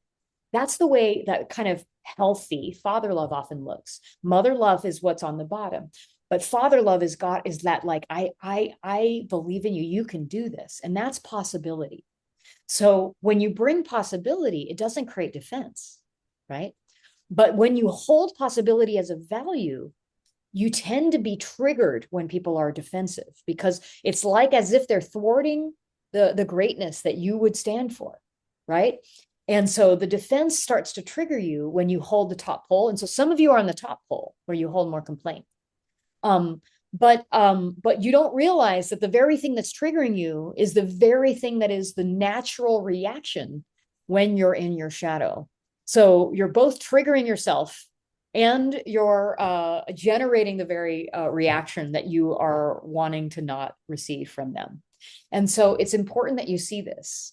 Now, if complaint gives way to possibility, defense, when we're not afraid and you're not triggered, is all a call, a value, a gift of appreciation of the present state, seeing the present perfection of life as it is, without a need to always be fixing it, changing it, and striving for it to be different all the time. This for me is healthy mother love, appreciation. You are perfect as you are, my love. I wouldn't change a hair on your head. I see your beauty. I see what's gorgeous about you. I see your essence. And I love that as it is. Yes, that's appreciation. That's this bottom pole. Some of us didn't have healthy mother love or healthy father love, but in its archetypal energy, that's what that is. And you can see that this cycle, when you're not in your trigger, the light leads to more light. The more you appreciate something, the more they feel capable of evolving, growing, and holding possibilities. The more you bring possibility into the space, right? The more the other person will appreciate you because you're listening to them. You're not in denial. You're actually growing and evolving and changing, making it so easy to appreciate. So that very toxic cycle of complaint defense gives you the remedy. If you're the complainer, so how many of you are the complainers, right? Because we want you to look, are you more the one that holds possibility? And which means you might be prone to complaint, or are you more the one in relationships that holds the appreciation of what is, what the Eastern religions are trying to teach us, which is to like be utterly in non-resistance to reality as it is, right? Are you more on the bottom pole or more on the top, right? Brian's like more of a defender, so he holds more appreciation. I'm more of the possibility holder, right? Which means I'm also more prone to complaint, as you could see even from our example, which was an example on this one. Um, and you might switch with different people. This is not a typology. These are dynamics, meaning dynamic, meaning that it moves, right? So we want to see which ones each of you are. Yeah. And so for the, oh yeah, go ahead. You're going to Well, I say? just wanted to point out, so this is the Yeah. magic of the system. Remember here, we're asking you like to when you initially you don't really you just see your light and their shadow. And then now we're asking you to see all four, the light and the shadow and your light, their shadow, your shadow. And if you try to invent this in real time in every single conflict, I don't know how you do it. But this is what the relationship dynamic system is we already know what all of these four things are. We already know that complaint and defense are the two shadows, and that possibility and appreciation are the two lights. So, and there's only four of these combinations. So you can learn all the skills associated with bringing that polarity into wholeness by using the system rather than trying to figure out from scratch every single conflict. And that's really kind of the magic of why it works and why it's so easy to use the system to improve your relationships in incredibly fast times. Yeah, so in case it's not clear, I want to give you all like a hack. Now in the program, we're going to go much deeper. We're going to teach you the skills and how do you do these things and what do you say and what do you need to learn upstream and what do you need to do downstream, and then we even decode the complaint defense way more deeply so that you understand what the psychology is of the person in each of those patterns and why they're there. But if you are on the complaint slash possibility side, for all of you that are saying that in the chat, what there is for you to do when you're the one complaining is to bring more appreciation, right? And for those of you that are on the appreciation side, some of you are there. What there is for you to do is champion possibility. It's counterintuitive. What you're going to want is to be more appreciated. Like, no, but Brian and Jennifer, I want appreciation. I'm bringing appreciation. Can I get more appreciation? That will not end the conflict.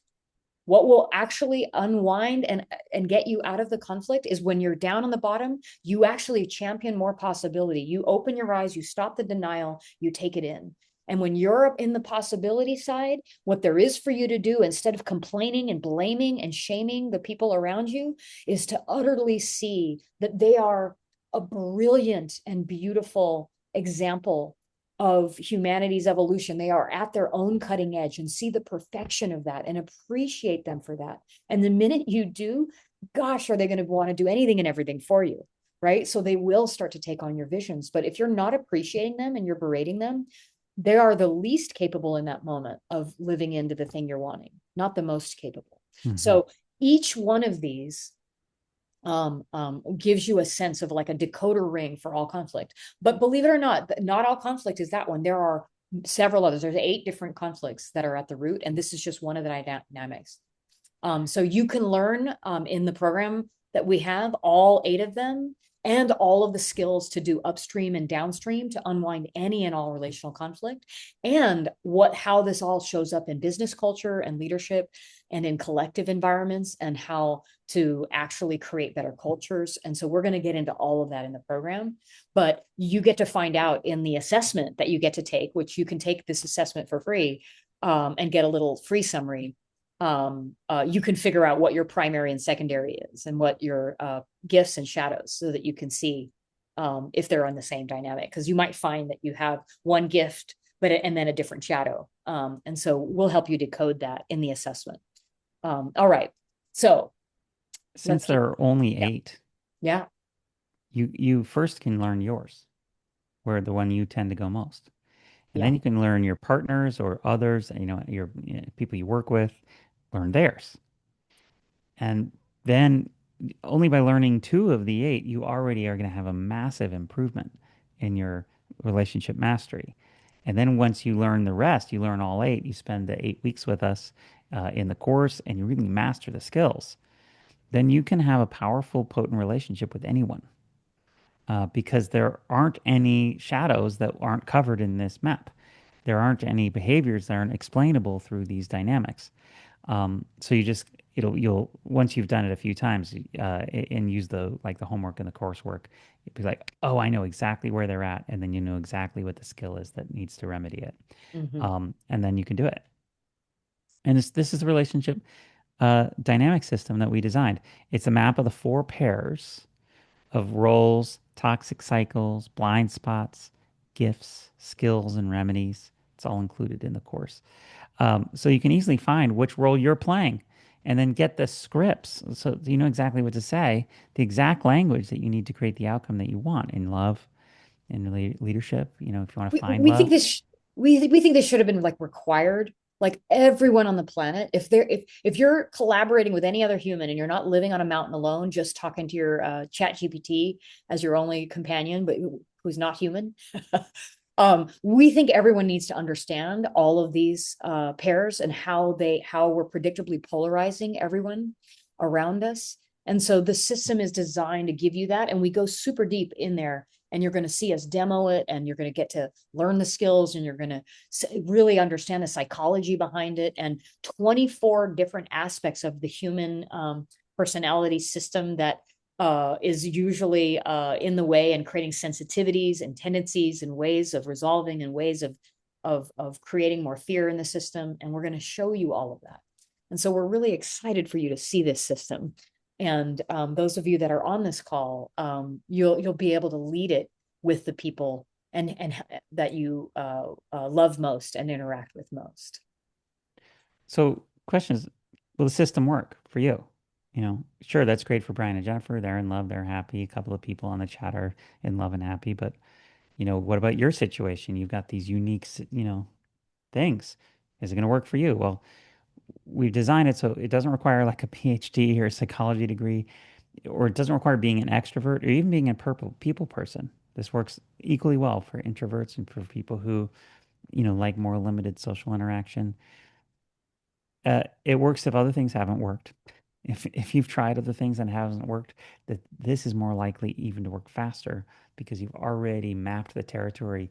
You just need to have our system so that you can find out what those four aspects are and apply the correct skill. It works if your partner doesn't want to work on it too. You know, it Yep. works if you're the Only only takes one one. working it, right? It only takes one because it's a natural polarization. So if you polarize them into the positive, they'll automatically polarize into the positive. If you polarize in the negative, it polarizes you to the negative. It works if you're single because these dynamics happen every time you're just interacting in the space.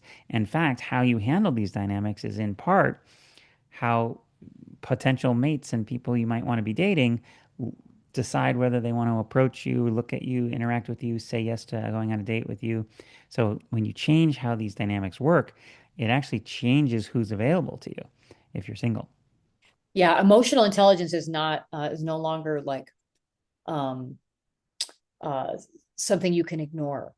If you're single, it's the single greatest thing to invest in so that you're capable of being a great partner for the kinds of people that are dating you. And boy, we are leaking our power and broadcasting our either our lack of emotional intelligence or our the presence of it, conversation by conversation. We're going to show you how to actually show up in a way where there's just so much more access to choice, right? It works if you're a parent and your children don't want to talk, you know. I know a lot of parents who want their to have a closer relationship with their kids, and they ask their kids, "Hey, how's it going? What's going on? How's your school? How's?" And they're like, "Fine, whatever." It works if they don't want to talk, because you can track the energies and then do the skills, and then they'll start to open up. Um, and it works, of course, if you're leading a team. If you are at work and you're trying to get things happening, and there's resistance, or things are going slow, or people aren't as motivated or and as enthusiastic as you like them to be, this is how you solve that. We're in a tipping point. You know, with the rise of AI, almost every job in the world is going to be either transformed or utterly replaced. And this has already begun. It's not something that's going to happen in the future. This started happening in 2024, Yeah. and Yeah. it's It's just a necessary accelerating. investment. In a world where every person has unlimited technical knowledge at their fingertips now. The people who don't just survive but will thrive are going to be those who master their relationship dynamics. And that's why I think this is the most valuable, absolutely the most valuable skill that a person could learn right now. So, are you guys ready? Are you guys ready to learn this system? If you want to master your relationship dynamics, I think you need a proven system, which we've got for you. You need experienced mentors. It doesn't have to be Jennifer or me, but you got to have people who really, really know how this stuff works so that they can watch you in the dynamic, give you feedback. You can't get this just from videos because you need people seeing you, interacting with you, showing you where you're missing it. And you need a community of support. You need a group of people that are all learning it together. It's so much harder to learn relationship dynamics in particular when it's just you one on one than when you're in a group of people learning it together because you can see all the iterations around you. And that's when the light bulbs really go off. So these are the three things. If you want to learn relationship dynamics, whether you do learn it from us or not, these are the things you're going to need: proven system, experienced mentors, and a community of support. That's what's going to work. And of course, we think we've got some of the best in the world of those three things for you. Um, and you could figure this out on your own. You don't need, like I said, you don't need to learn this from us. It did take us like 2 decades of working with some of the happiest and unhappiest couples, co-founders, partners, leaders, and family members, um, and some of the most highest performing and highest stakes people in the world. And we charted out laboriously the patterns and gifts, the shadow behaviors, the blind spots, the remedies for each of these 8 roles. You could do the same thing. You could look at and observe every conflict and figure out what's causing it and try and iterate until you got the thing that actually worked. But we've we've got a shortcut for you, which you can't get anywhere else. You can't get this just by using ChatGPT. It doesn't understand these. ChatGPT has been trained by all of the most commonly delivered advice, which mostly wants to reinforce that you're right, you're okay, you didn't do it so bad. They don't teach you how to depolarize. Um, there's no free YouTube videos that can learn, where you can learn your specific methods, yours, where you actually get a map to your psychology, where you understand your triggers and your gifts, and where you need to work on skills. And these frameworks are just not common knowledge because we've discovered them. And just like traditional therapy, coaching, conflict resolution, the common advice, which is not what we're giving you, it sounds good and feels good. So when you hear it, you're like, oh, that's going to work. Okay, that's good. But that's what leads to the situation we have with relationships, where so few people know how to have fabulously, crazily, wildly successful relationships.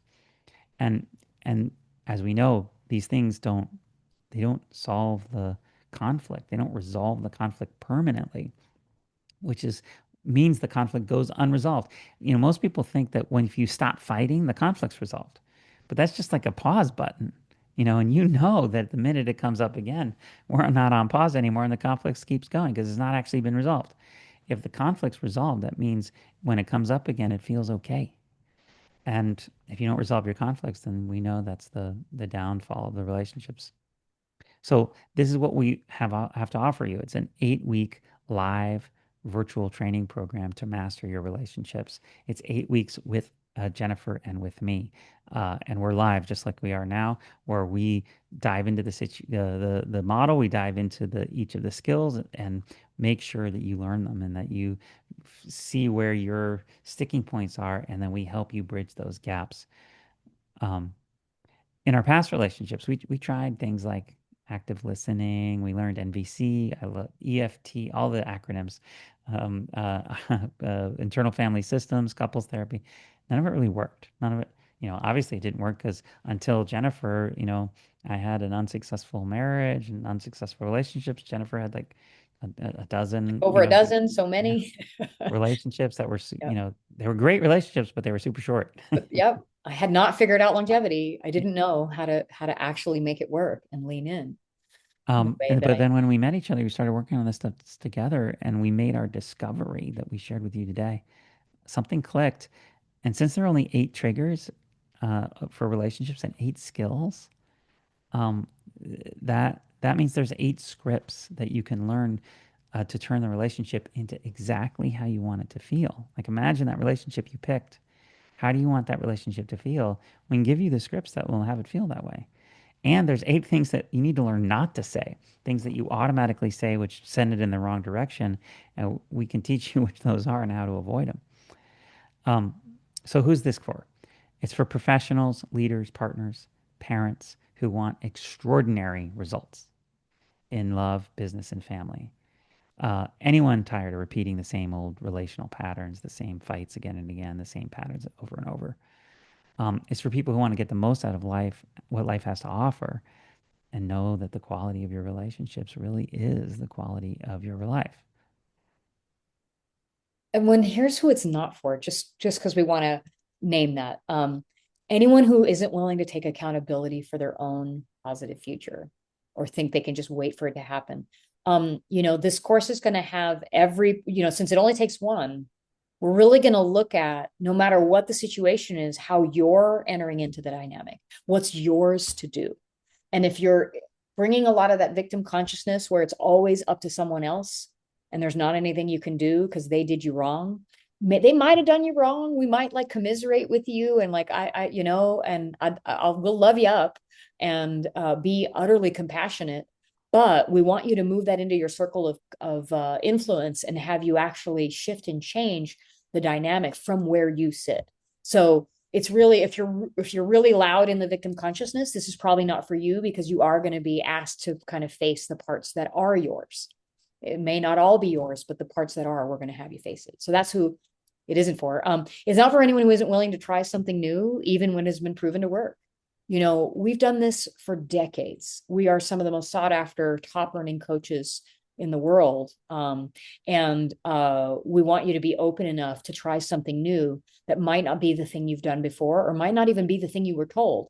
We want you to experiment with us, try it out, take what works, throw away what doesn't, but we want you to have the willingness, an open heart and open mind. And if you don't, because you've had your training and you have your methodology and you think that's the only way and you don't want to open and learn new things, it's not for you.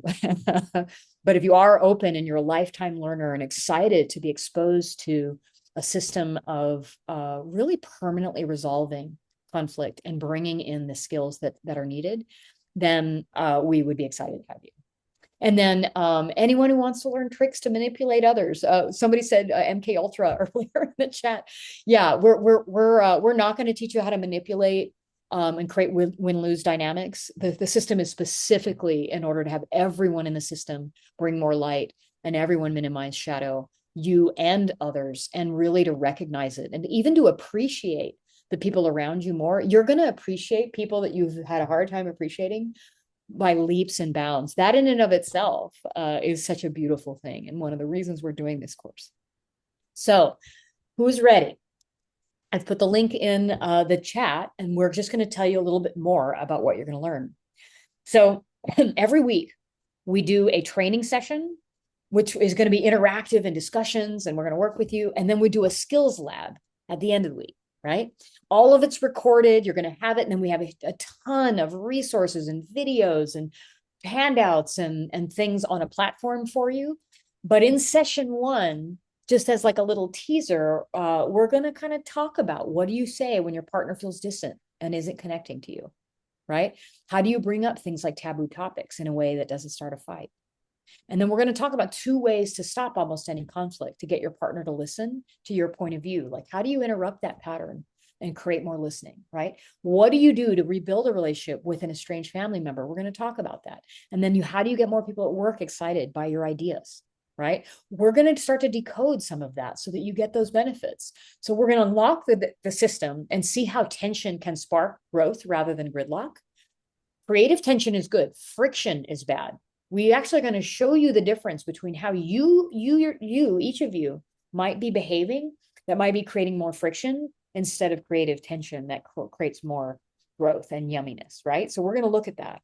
We're going to pinpoint because you're going to take our profile, you're going to pinpoint your gifts and shadows, your roles. There are 64 relationship roles. We're going to see which one you tend to take in any relationship. And you can do this again and again with all of your relationships, because you might take on different gifts, shadows, and roles with different people. But you're going to get a whole dossier about like what that's looking like. And you're going to discover how those unique patterns are shaping the interactions between you. And you're really going to get like a whole owner's manual around how that works, and that you can hand to someone on how to love you and how to engage with you. You're going to learn something we call to steel manning your partner's perspective, right? Instead of a straw man where you're trying to make the weakest possible argument, we're going to actually have you steel man your partner's perspective. And wow, when you do this, they're going to be so thankful. They're going to follow you anywhere, because they're going to really feel not just validated, but fully like you're integrating it and becoming a better person as a result of their perspective. And then we're going to help you shift from arguing, right? To being understood. And then we're going to help you navigate what we call that ring of resolution, to learn how to dismantle these 4 toxic cycles that we just lightly touched on one of them today, right? And that's session 1. And then there's going to be a skills lab to actually put it into practice. In sessions 2, 3, 4, and 5, we're going to decode all the way around that polarity wheel that you saw, the 8 gifts and shadow roles with specific tools for how to relate to each other. Right? So you're going to learn all 8. So you might have one that's most active in the relationship you said that you wanted to fix, but we want you to be good at all of them, because at one point or another, you're going to find and relate to every one of the shadow patterns and every one of the gifts and skills. And we want you to have them all, so that you are really equipped to really be with anyone and be able to really make it work. So we're going to want you to master the simple and profound shifts to bring more presence and more leadership, right? We want you to have clear action steps to stay centered under pressure and foster brave listening. We want to soften any of the anxious and avoidant insecure attachment triggers. We dive deep into that attachment wounding stuff. So if you know about that, you're going to get a fairly fresh take on that, and more about what to do instead of just being told that you'll always be that way. And an action plan to create enough safety so that there's enough trust and enough freshness to create excitement and spark. So you're going to learn all that and so much more in those. They're very meaty and dense, and all of it's recorded. So if you have to miss because of time zones, you can do it with us via recording. And in our community, we do really deep back and forths that you can ask us anything 24/7, and you'll get a lot of interactivity from us. So those are through session 5.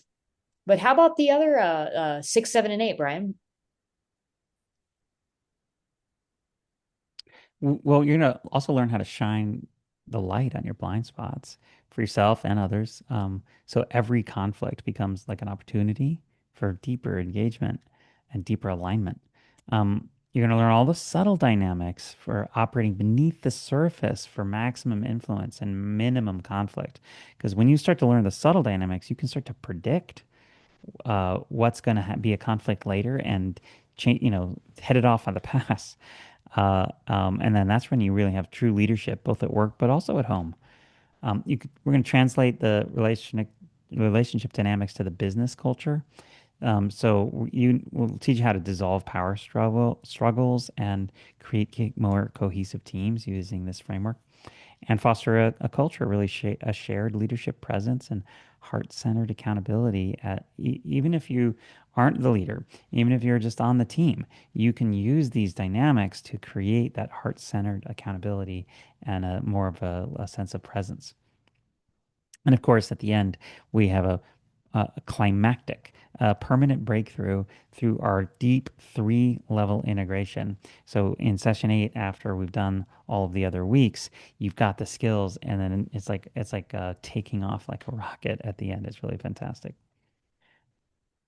So just to kind of put it all together, it's 8 weeks of live training sessions with us. So that's 16 sessions, all of them recorded, 1.5 hour 90-minute training session and a 90-minute skills lab. where you're going to get of application, demos, Q&A, practice, content, discussions, and all of that. There's going to be lively and fun, way more interactive than this is, because we want to engage with each of you relationally, right? This is why it's super fun. And then in addition, you're going to get the whole library of videos, workbooks, slides, and exercises, a huge course.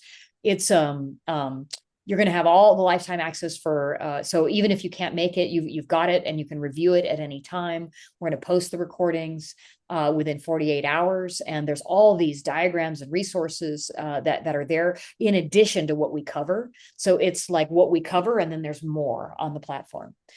We also are going to give you the Ring of Resolution guide. It's a roadmap to permanent change, right? Once you see these patterns, all 8 of them, you're not going to be able to unsee them, right? You're going to understand all the core dynamics that are going on between human beings and how we handle those dynamics and resolve conflict in real time and predict the behavior upstream. So you're going to get that whole Ring of Resolution map.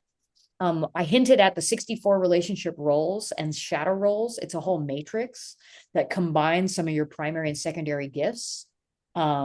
So these are various roles that we tend to take when we're at our best and when we're at our worst. And you're going to get to see which ones are yours in any relationship. And you'll get the whole matrix and some explainer videos about all of it. In addition, we've got a couple bonuses for you. We've got the online community, daily, weekly, monthly support, and get any question answered. And we started another community where we're answering questions, and it's super deep. And we're going to do the same thing as we unveil this community. And so bring your deepest stuff. And it's almost like you've hired us to be your own personal leadership coaches, love coaches, life coaches. You'll have us, and that's incredible value. And then this assessment that I've been talking about.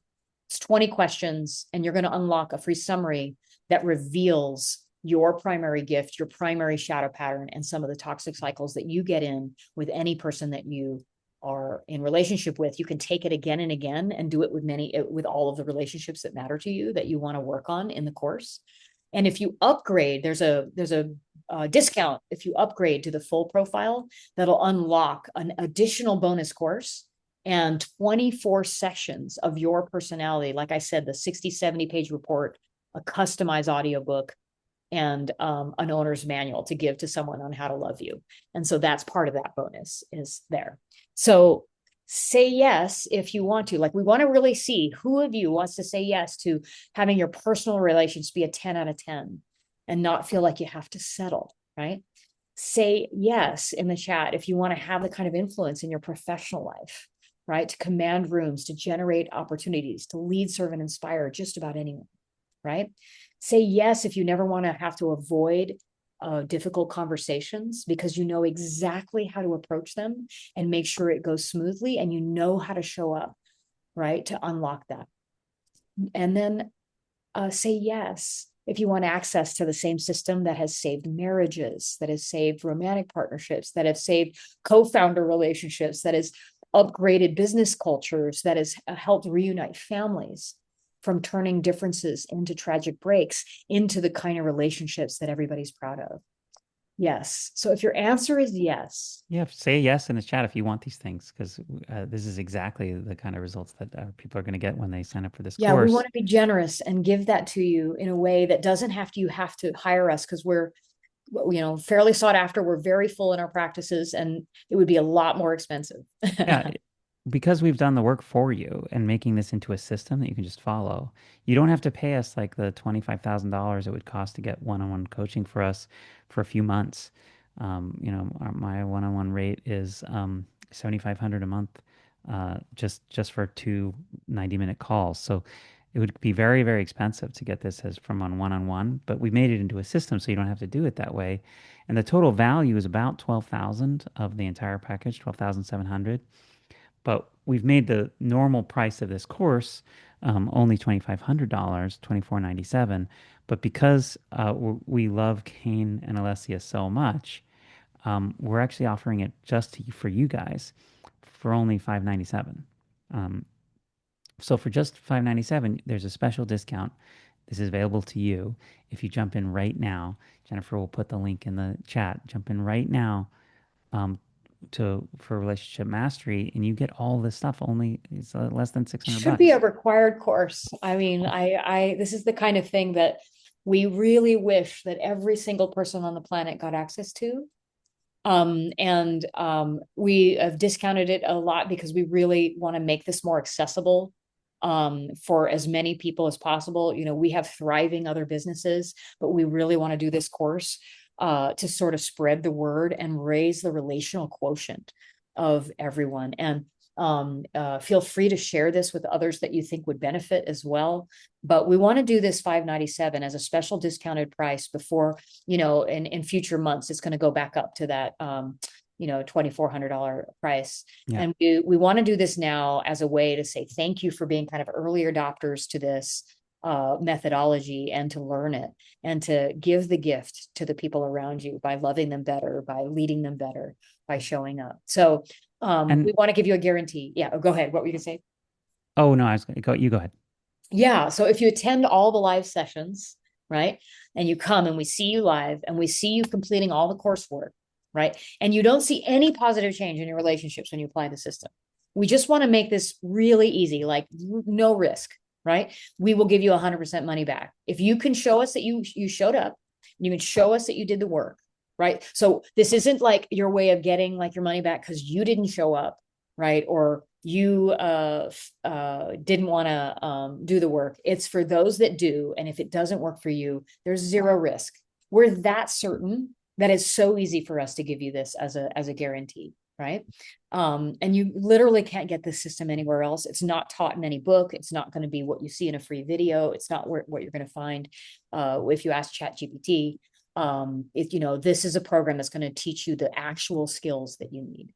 So we'd love to have you. We want to like give this to you at an early price and reward those of you that jump in. It starts January 5th. So right after the holiday on Monday, maybe you make some resolutions about how you're going to show up. And then this is going to help you really make good on this. Also, for the first 20 people who registered just today, so you want to register right now and start filling out the form right now, because we also have an AI relationship pattern detector that we've built for you, which is an AI tool that analyzes any communication and tells you exactly which of those 8 patterns is present and what the skills are, what the remedies are that will turn the conversation around.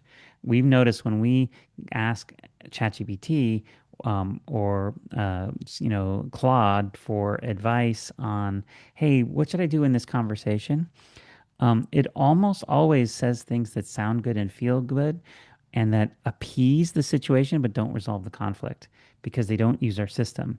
But we've programmed an AI that will use the system and give you the actual correct way to resolve that conversation permanently. So that's included, but you have to register today. So make sure you start the process now. Yeah, before the webinar ends. That's the bonus for those that jump in and like don't wait and hem and haw and think about it and take days or weeks, but really like are like, no, you know what? I'm ready. We like to reward people that are decisive and direct and know how to like make things happen. So everyone has these 8 patterns, right? And without understanding them and how they each feed into each other and create all these toxic cycles, all our natural reactions and responses tend to just make things worse. It's why we have the divorce rates we have. It's why there's an epidemic of that. That's why we have leadership cultures that don't feel good because we're not taught how to unwind and remedy these patterns. And that's why the state is what it is. So, you know, these tools have never been available. They haven't been shown yet. This is sort of new. This is why we're giving you guys the kind of introductory price. And so we're really excited to make them available to you now. We've been using them for the last several decades with our clients. But now we're wanting to make them more widely available now that we have all of the data and all of the learning and know and have honed the system over all these years. So in this 8 weeks, right, we'll pull back the blinders and it's like seeing the matrix, right? It's like you're going to see like the source code of the human operating system and you'll never be able to go back. You never not see it. You know, you will have taken the blue pill permanently and will be able to see into the matrix itself, into the human operating system. And so we're really excited to unveil that to you. So come join us if you can. And it's a live training and guaranteed. Would it be worth it if you use this training to reignite the spark in your relationship and felt like you were newlyweds again? Like, would that be worth this, $597 price? Would it be worth it to pay $597 and excel as a leader and have the ability to create healthy collaboration and partnerships at work? Would that be worth it? Would it be worth it if you could use this training to finally resolve that annoying conflict that comes up in your main relationship again and again and again and again and again? Look, make the investment risk-free, because if you do all the work and you're unhappy with the results, we're just happy to refund your money. We don't want to take anybody's money if it doesn't work. We've never had to do that, though, because we know the system works.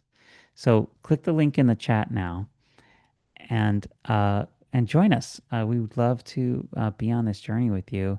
You'll get the early bird price that we talked about. We'll get all the bonuses that we talked about, including the AI bonus. And it's just going to be an incredible start to 2026. Look, the people in your life deserve it. Don't put your partner, your team, your husband, your wife, or kids through repeating these patterns. Yeah, for sure. For sure. It's like you're not the only one paying the price, right? So you basically have three options, right? You could do nothing, which we think is crazy, because this is like the kind of teaching and training that ought to be required. The second is that you could do it, but all this by yourself. You could take the multiple decades that we took to kind of decode and understand somatics and psychology and neuroscience and see if you observe the same patterns we do and come up with your own system, which might take you a long time and a lot of time and energy and money. Or you could invest in yourself. I mean, a few $100. Invest in yourself. We've got a payment plan where we make it really accessible and easy. And you'd get all of this, and you'd get like Brian and I rooting for you, loving you, and helping support you in a way that you might not be able to get as easily if you were trying to be a one-on-one client of ours. You're going to get a lot of access to us. People that do our programs all say the same thing, is that we give so much value and we're so authentic and so generous with our time and so insightful. And we're going to bring all of that to bear with each and every one of you. So you're in one of these three places: deciding you're going to do nothing, deciding that maybe you'll figure it out on your own, or deciding that you want to invest in yourself and in your relationships come 2026. So we want you to start building the kind of relationships that support the most fulfilling, rewarding, and successful lives possible. An investment here will yield the kind of dividends you saw in ROI of way more health, way more happiness, way more success, way more fulfillment. And it's a gift to not just you, but to everyone who engages you. So if your child had this opportunity, wouldn't you want them to take it? Right? Gosh, in fact, if you want to get this for your children, please share it. So as a special bonus, this is the final opportunity. Here you go. You've got this cart, the page where you can sign up. And we want to give you an opportunity for the AI bonus. So we're going to play a little video. And at the end of that video, looking at some people talking about some of the work that we've done, we're going to give you access to that AI bonus if you sign up before the video ends. And then for those of you that stay to the end, we'll give you the link that will give you that free resource we talked about, the 10 ways to go from ordinary to extraordinary. So we'll just play this video. And if you have questions, come back with them and we'll answer them. But we are almost done for the day. And so take a look, get yourself registered if you want to be a part of it. And hope to see you all inside. Yay. And the link. My name is Amelie Grace, and I've been together with my partner for 12 years. Our relationship was on the rocks in a really big way when we started our coaching with Brian and Jennifer. We've been together for 10 years and married for eight months. Yeah. We've been together for almost 12 years now. I'm Charlie and I am 36 years old. I have the full report in the RDI course. First thing that I thought about when I heard about the relationship dynamics quiz was how my girlfriend and I would probably be completely opposite to one another, and that is actually what I found out. We upgraded to relationship dynamics course, and I would go ahead and rate the accuracy like a 10 out of 10. It was incredible. The course does that really well. He has a lot of things. It was, I mean, it really blew my mind how accurate it was. Through these visualizations and graphics, I learned so much about myself. To see the dynamics laid out so simply in the ways that they've created these visuals is so helpful. To just see it. There it is. There's my side of the polarity, and here's the antidote. It just breaks it down so simply, and I appreciated that so much. Learning about the gifts that I have, it felt like I saw myself from an outside perspective. Seeing that there are a lot of different kinds of gifts sort of reframed it for me that not everyone is built the same. So it helped me make sense of how I've related to people, what they appreciate about me, and also what they find frustrating in relationships with me. Yeah, it has very tangible and actionable prompts and guidance to integrate into our lives. Having access to this and having access to it forever, and being able to also at any given time retake it and see like how we've grown and how we've changed. It's wonderful. I mean, it's such a gift to have. So my partner and I had done 3 full years of therapy together, and as much as this was really supportive work, we did not get the results that I feel like we got through the work with Brian and Jennifer. On the other end of it, you're going to have a lot of understanding about who you are and whoever you want to understand. So much value that is beneficial to not only you, but to the people you love. I started to ask a lot of my friends who are founders. They said, who is the best coach that you've ever worked with? And the large consensus was Brian Franklin. And I worked with Jennifer, and the moment I did, I said, I want to be her. Both of them have brought us to tears. Individually, together, I don't know how he does it. Seriously. Jennifer is just very inspiring. She's helped me through a lot of work challenges and breaking out of where I got stuck. I felt like I was sitting across the table from somebody who's known me my entire life, and in a very gentle and loving way. It was beautiful. I mean, it was empowering. We've met with other therapists in the past over time, and she's been someone who's really taken a different sort of approach than we've ever had before and has made a really big impact on our lives. And they were able to just pinpoint exactly where we were still caught in those dynamics, even though either of us were not really seeing our part so much. It was humbling, and it was so rewarding. I found her just very easy to connect with. Her advice, very practical, very relatable. I'm kind of a no frills, no nonsense, kind of straight to the point communicator. And Brian and Jennifer are 2 of the greatest teachers I've had. Brian and Jennifer have been such great teachers and mentors. I'm thankful that I met Brian and Jennifer. And again, not just for their intellectual knowledge and their experience as coaches, but for their love, their support. They've truly changed my life. You know, as the more you get to know them and you see the authenticity come through, it's just spectacular. I have worked with other coaches. I've worked with therapists. I've done workshops. And I've never encountered 2 people who understand relationship dynamics, who have a completely evolved perspective on what partnership can actually be, and then are able to just in the moment pull out the most accurate assessment of what's going on and then offer you tools to changing it. It's amazing, and I wouldn't even hesitate to signing up for their program. And it really helped me to see my partner for who he actually is. And that is one of the most powerful things that I got out of this time. One of the most transformative decisions you can make. There's something incredibly special about how they work together, the things that they individually see and how they work off each other. It matters. It matters to me, and it matters to our relationship. I do feel seen, and I feel acknowledged. I say just do it. To me, it's not even a question. It only takes a very short period of time, and what you get out of it is so much more than the time put in. Every time we've come out of a session, we've felt amazing and we all totally reconnected, Reconnected, grateful for each other. I think we always come out of it and we're like, thank you for doing that. It feels different, it feels worth the time and effort, it feels like something you want to stick with in the long term. And if you really want an epic partnership, then there's not even a question to work with Brian and Jennifer. These 2 are world class in what they do, and the results are absolutely effective. Awesome. Oh, thank you. Gosh, we've had so much fun with you guys today. Thank you so much for your undivided attention. for these last couple hours. I told you there'd be a special gift, the 10 breakthroughs to go from ordinary to extraordinary. We wanted all of you to have that. You can also take the assessment on our website, relationshipdynamics.com, but grab that special extraordinary opt-in for you to get those breakthroughs, for those of you that want to have a window into some of the mindset shifts, more of those myths that we were breaking. And it's like there's 10 of these that can really change the game. But if you want to like have us in your corner and really like do more than just passively listen or read something and really engage in learning the skills and have, lifetime access to that, come join us. We would love to have all of you there. We would have so much fun. Today was really beautiful. Brian and I, one of the things that we love doing the most is teach together. So we really enjoy doing this work.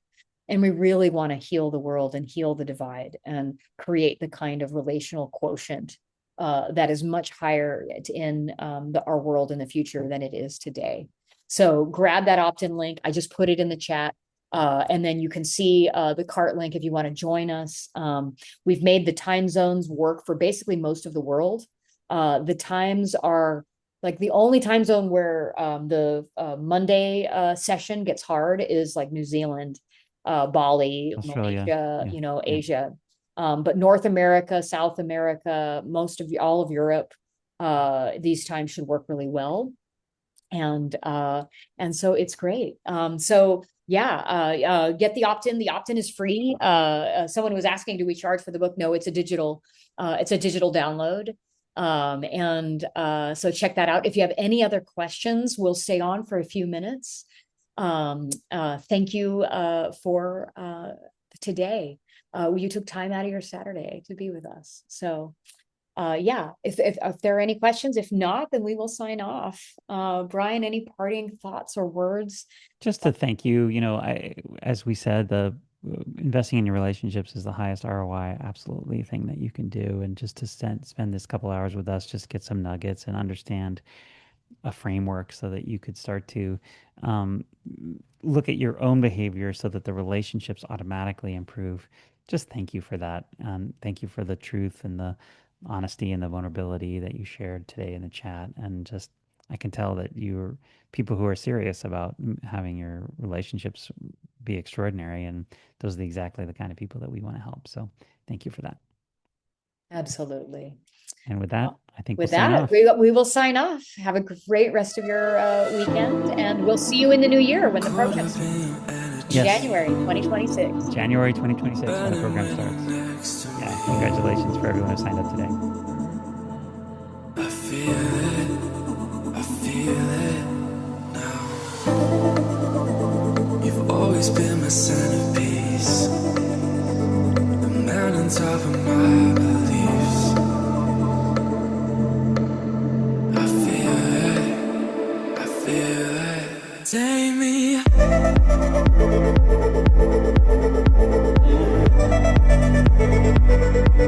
Make me fly.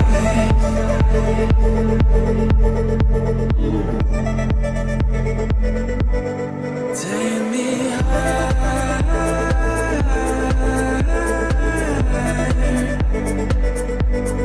me fly.